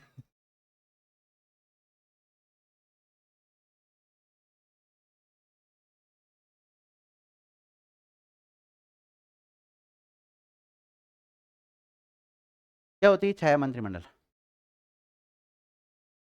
सहायक रूप से। इतने सारे मंत्री कम पड़ गए क्या, जो एक और शेडो मंत्रिमंडल बना लिया हमने? लिखिएगा इसके बारे में। छाया मंत्रिमंडल,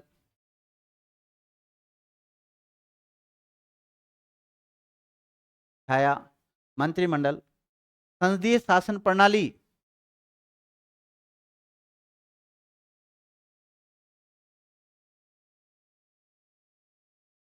छाया मंत्रिमंडल संसदीय शासन प्रणाली के अंतर्गत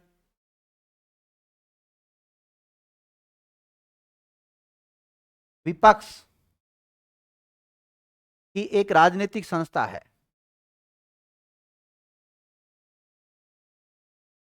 विपक्ष की एक राजनीतिक संस्था है। आपने देखा होगा विद्यार्थियों, जब भी चुनाव होते हैं तो जिनका बहुमत होता है उनकी सरकार बन जाती है, और बाकी जिनको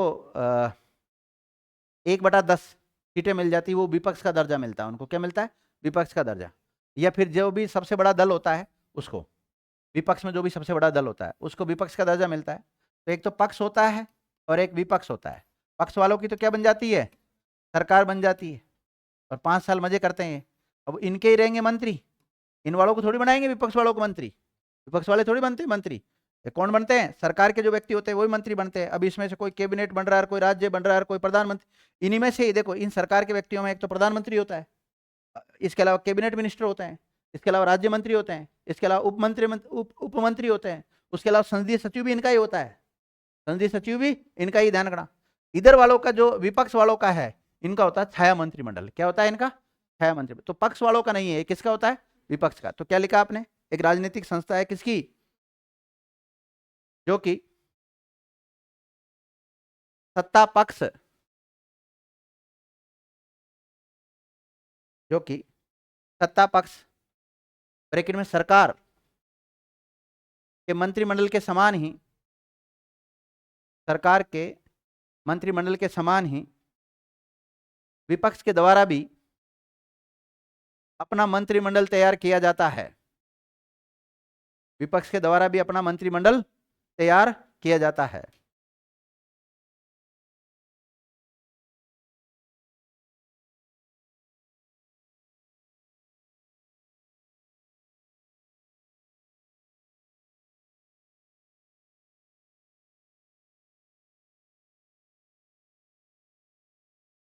एक लाइन में सीखना चाहते हो या एक शब्द में सीखना चाहते हो इसको, तो विपक्ष का मंत्रिमंडल ही क्या है?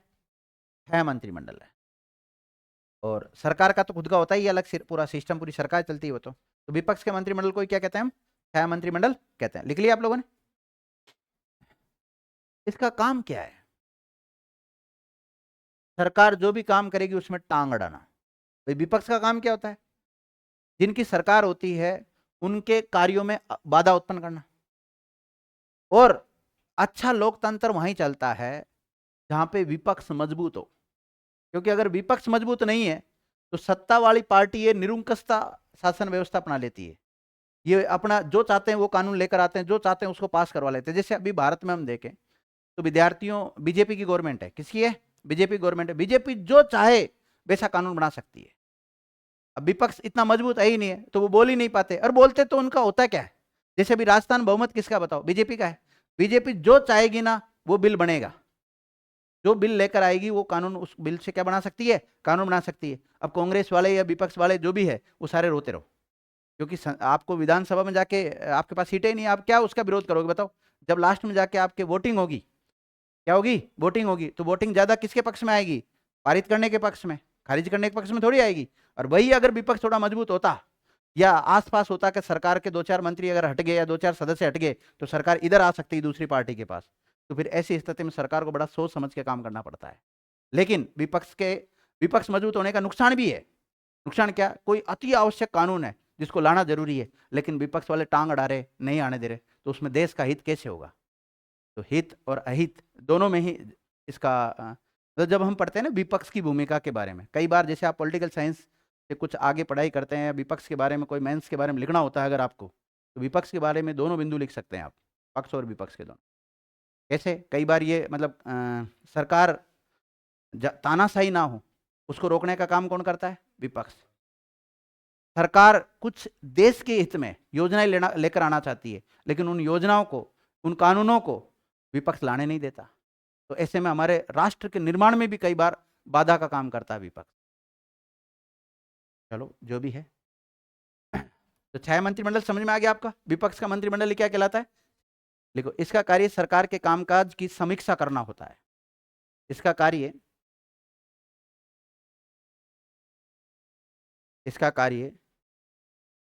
सरकार के कामकाज की समीक्षा करना होता है।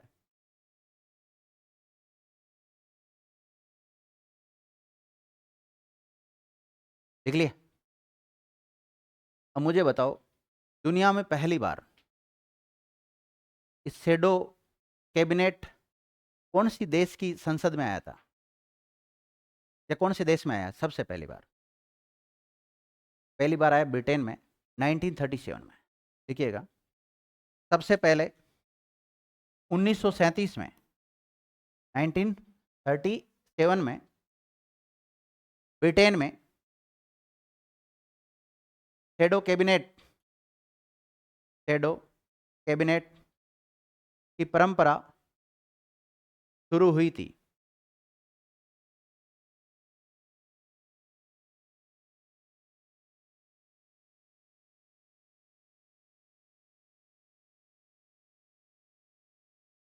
देखो विद्यार्थियों, राजस्थान में देखें हम, तो राजस्थान में भी 2009 में ये ऐसा छाया मंत्रिमंडल बना था।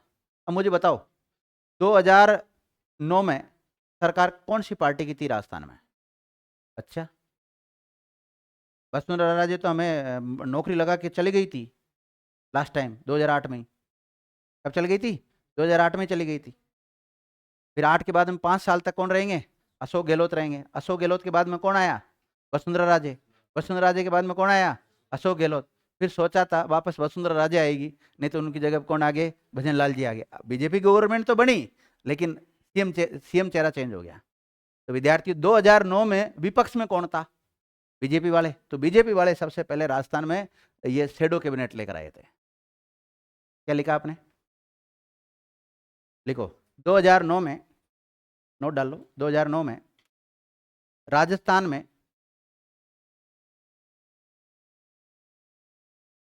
राजस्थान में बीजेपी के द्वारा भारतीय जनता पार्टी के द्वारा शेडो कैबिनेट की शुरुआत की गई थी।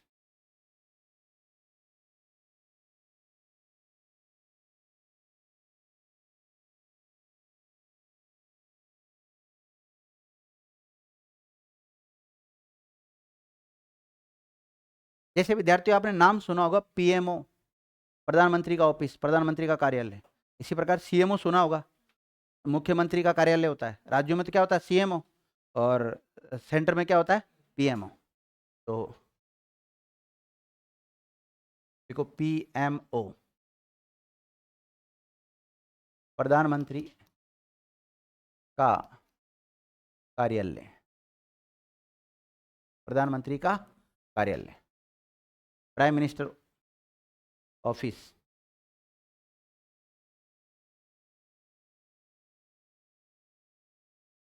देखो विद्यार्थियों, अगर हम बात करें 1947 में, आपको पता जवाहरलाल नेहरू क्या बन गए थे? भारत के प्रधानमंत्री बन गए थे। तो उस समय प्रधानमंत्री का कार्यालय नहीं बोलते थे उसको, उस समय बोलते थे प्रधानमंत्री का सचिवालय। क्या बोलते थे? तो जिसे आज हम प्रधानमंत्री का कार्यालय पीएमओ कहते हैं, इसकी शुरुआत 1947 में हुई थी। लेकिन 1947 में इसका नाम प्रधानमंत्री का कार्यालय नहीं था। शुरुआत में इसका नाम क्या था? प्रधानमंत्री का सचिवालय था। लेकिन आपको पता है 1977 में भारत के प्रधानमंत्री कौन बने? कौन बने थे? मोरारजी देसाई बने थे। तो मोरारजी देसाई ने इसका प्रधानमंत्री सचिवालय से नाम बदलकर क्या कर दिया? प्रधानमंत्री का कार्यालय कर दिया। तो 2 लाइन लिखाऊंगा, इसमें लिख लो आप। लिखो सन 1947 में, सन 1947 में प्रधानमंत्री सचिवालय के रूप में, प्रधानमंत्री सचिवालय के रूप में यह अस्तित्व में आया था,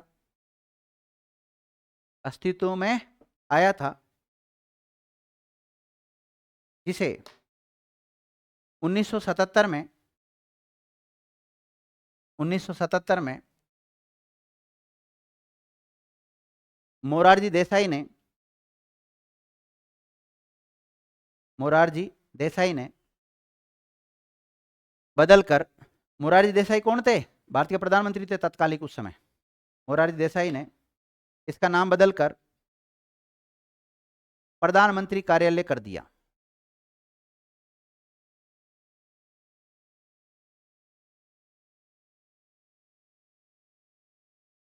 लिख लिया?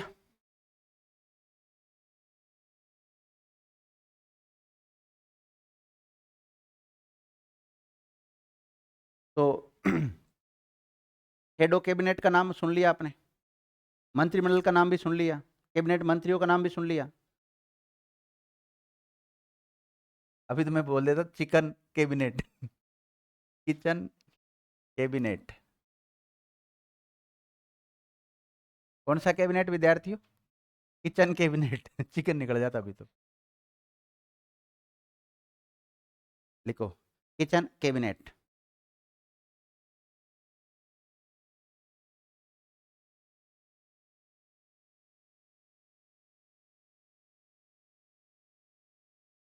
कौन सा कैबिनेट विद्यार्थियों? किचन का। विद्यार्थी इसको है ना आंतरिक मंत्रिमंडल भी कहते हैं। देखो इसे आंतरिक मंत्रिमंडल भी कहते हैं, इसे आंतरिक मंत्रिमंडल भी कहते हैं।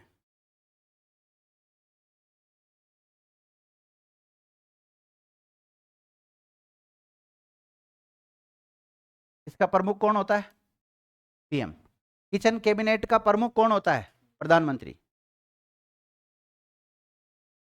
किचन में कुछ बनाते हैं तो घर वाले ही बनाते हैं, आसपास के लोग ही रहते हैं इसमें ज़्यादातर।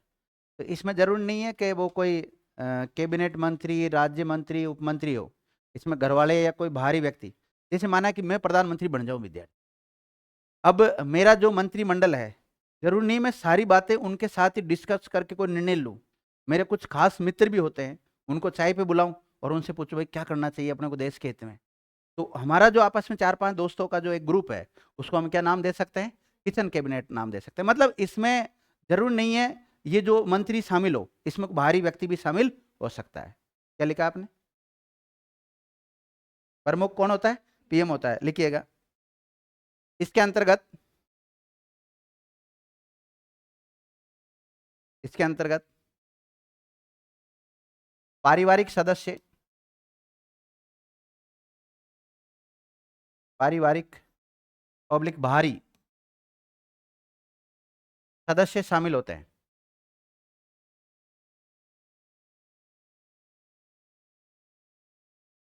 हाँ, वो सांसद वांसद होना कोई जरूर नहीं। घर वालों की मीटिंग है, कहने का मतलब ये है कि अकेला वो हमेशा ही मंत्रियों के साथ ही निर्णय लेता है, कभी घर में भी तो निर्णय होते हैं। और गृह मंत्रालय की भी तो बात माननी पड़ती है। गृह मंत्रालय का मतलब पत्नी खुद की, अगर कोई जेंट्स है तो उसकी पत्नी, कोई पत्नी है तो पति की भी तो बात मानेगा ना। अब जैसे निर्मला सीतारमण है, मैरिड है क्या? मैरिड है, सुश्री तो नहीं लगाती कहीं, मुझे पता नहीं, देखना पड़ेगा एक बार। माना कि उनकी है। अब हमारे प्रधानमंत्री के बारे में तो क्या कहूँ, उनकी तो शादी तो रखी लेकिन मैडम अभी नहीं है।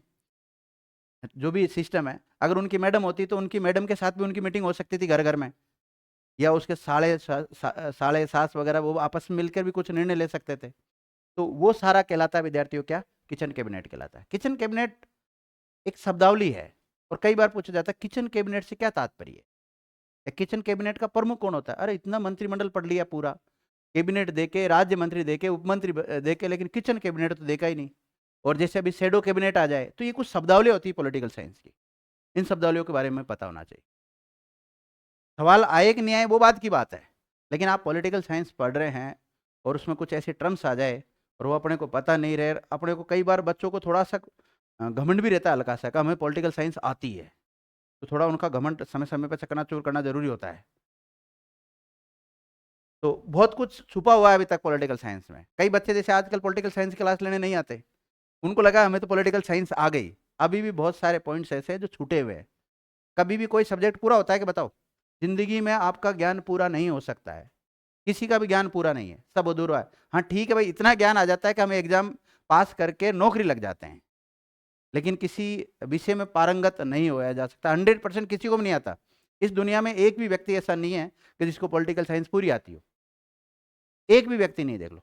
हाँ इतना हो सकता है कि आपसे ज्यादा, हमसे ज्यादा, उनसे ज्यादा उनको आती है, वो बात एक अलग है, लेकिन पूरी नहीं आती है।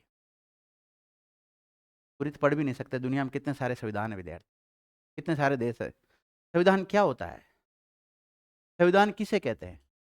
कौन बताएगा संविधान की डेफिनेशन? ये तो केवल मैं संविधान के अकॉर्डिंग बात कर रहा हूँ। कुछ बातें गैर संवैधानिक होती है, कुछ कानून बने हुए हैं जिससे किसी देश को चलाया जाता है। क्या होता है संविधान, किसे कहते हैं? हाँ बोल बोल।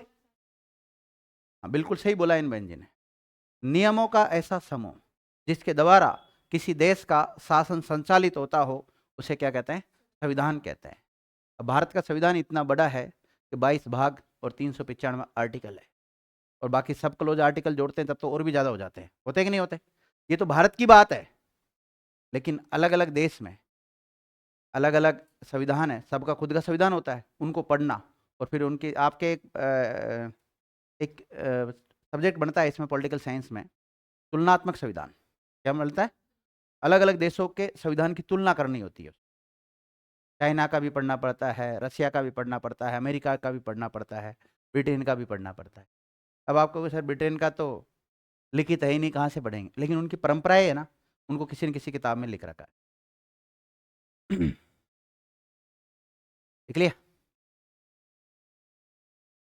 अब लिखो मंत्री मंडलीय समितियां।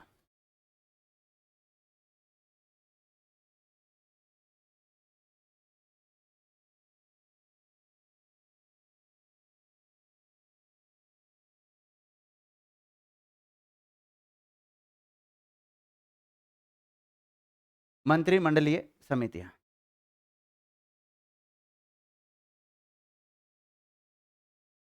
देखो, संविधान में मंत्रिमंडलीय समितियों का उल्लेख नहीं मिलता है। तो सर क्यों पढ़ा रहे हो, व्यवहार में तो आती है। संविधान में मंत्रिमंडलीय समितियों का उल्लेख नहीं मिलता है।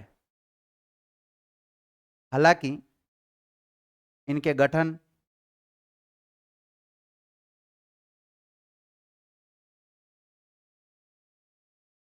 कार्य, नियमों का प्रावधान किया गया है।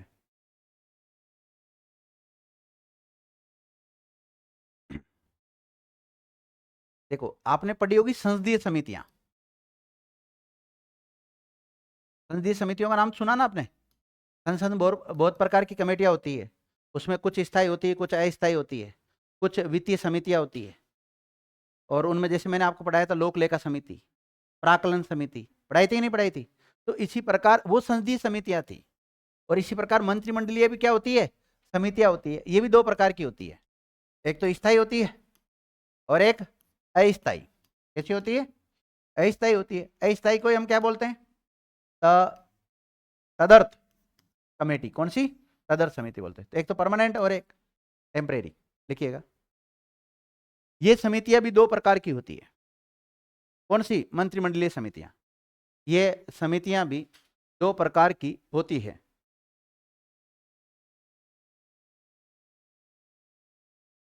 दो प्रकार की होती है।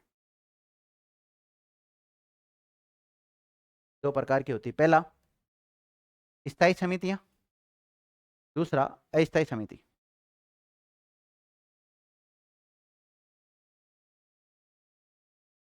स्थायी समिति और अस्थायी समिति। अस्थायी को क्या कहते हैं हम?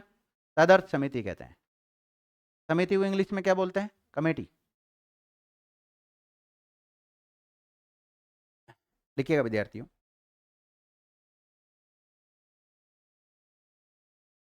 अब इन समितियों का गठन कौन करता है? प्रधानमंत्री करता है।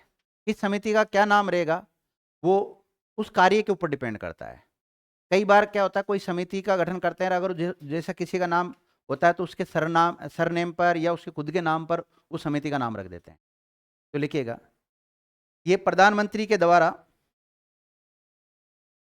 ये प्रधानमंत्री के द्वारा समय की मांग, ये प्रधानमंत्री के द्वारा समय की मांग व स्थिति के अनुसार, स्थिति के अनुसार गठित की जाती है।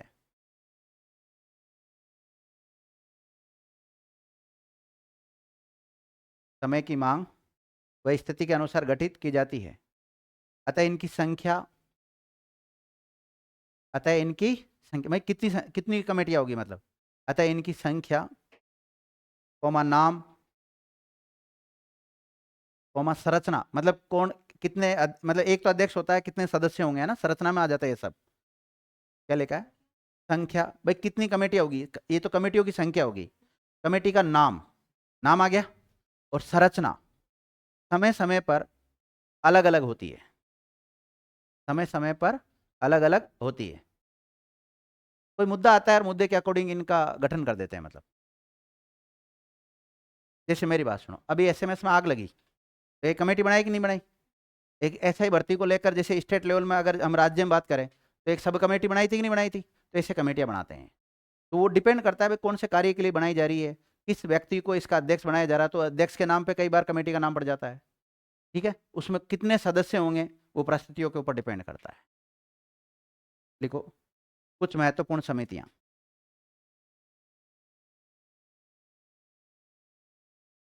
कुछ महत्वपूर्ण समितियां। कुछ महत्वपूर्ण समितियां।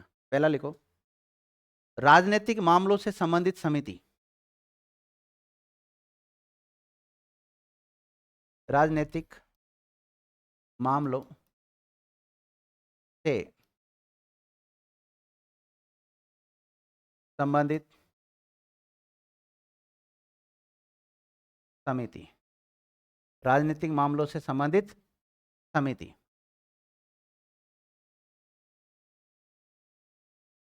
लिख लिया? लिखो, इस समिति का प्रमुख प्रधानमंत्री होता है।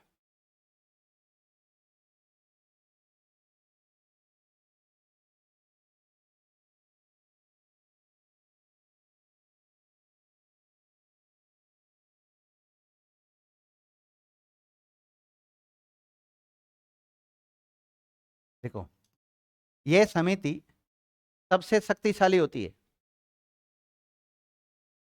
यह समिति सबसे शक्तिशाली होती है। देख लिया? यह समिति सबसे शक्तिशाली होती है।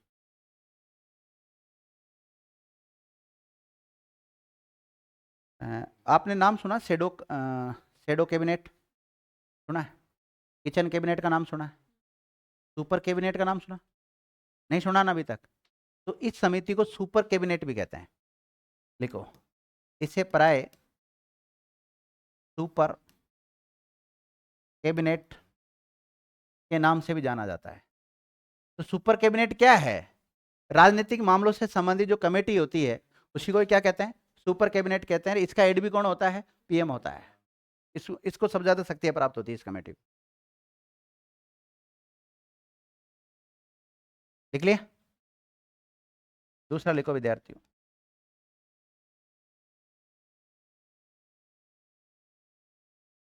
आर्थिक मामलों से संबंधित समिति। एक तो राजनीतिक मामलों से रिलेटेड थी, अब ये किससे है? आर्थिक मामलों से संबंधित समिति।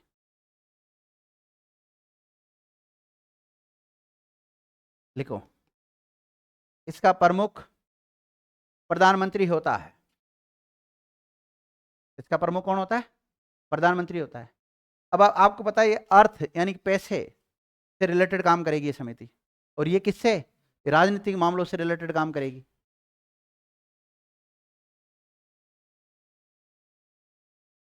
लिखो, नियुक्ति समिति। ये नियुक्ति से संबंधित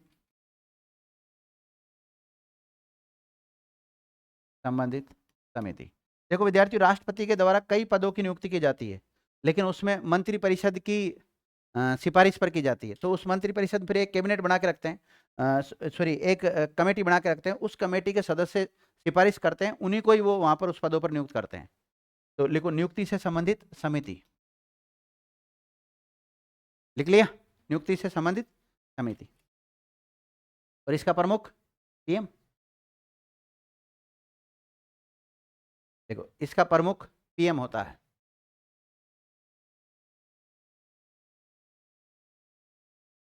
लिख लिया? एक लिखो, संसदीय मामलों से संबंधित समिति।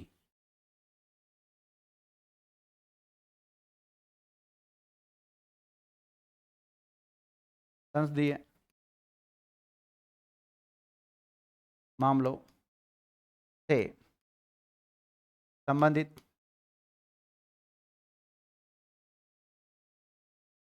समिति, और इसका प्रमुख होता है विद्यार्थी कौन? कौन होता है ना? गृह मंत्री। गृह मंत्री। और वर्तमान भारत का गृह मंत्री कौन है? अमित शाह जी। देख लिया विद्यार्थियों? इसी के साथ ये कमेटियां मेरी तरफ से क्या हो गई? कंप्लीट हो गई। और जो मंत्री परिषद टॉपिक हमने शुरू किया था वो टॉपिक भी क्या हो गया? कंप्लीट हो गया। आज की क्लास को यहीं विराम देते हैं। धन्यवाद।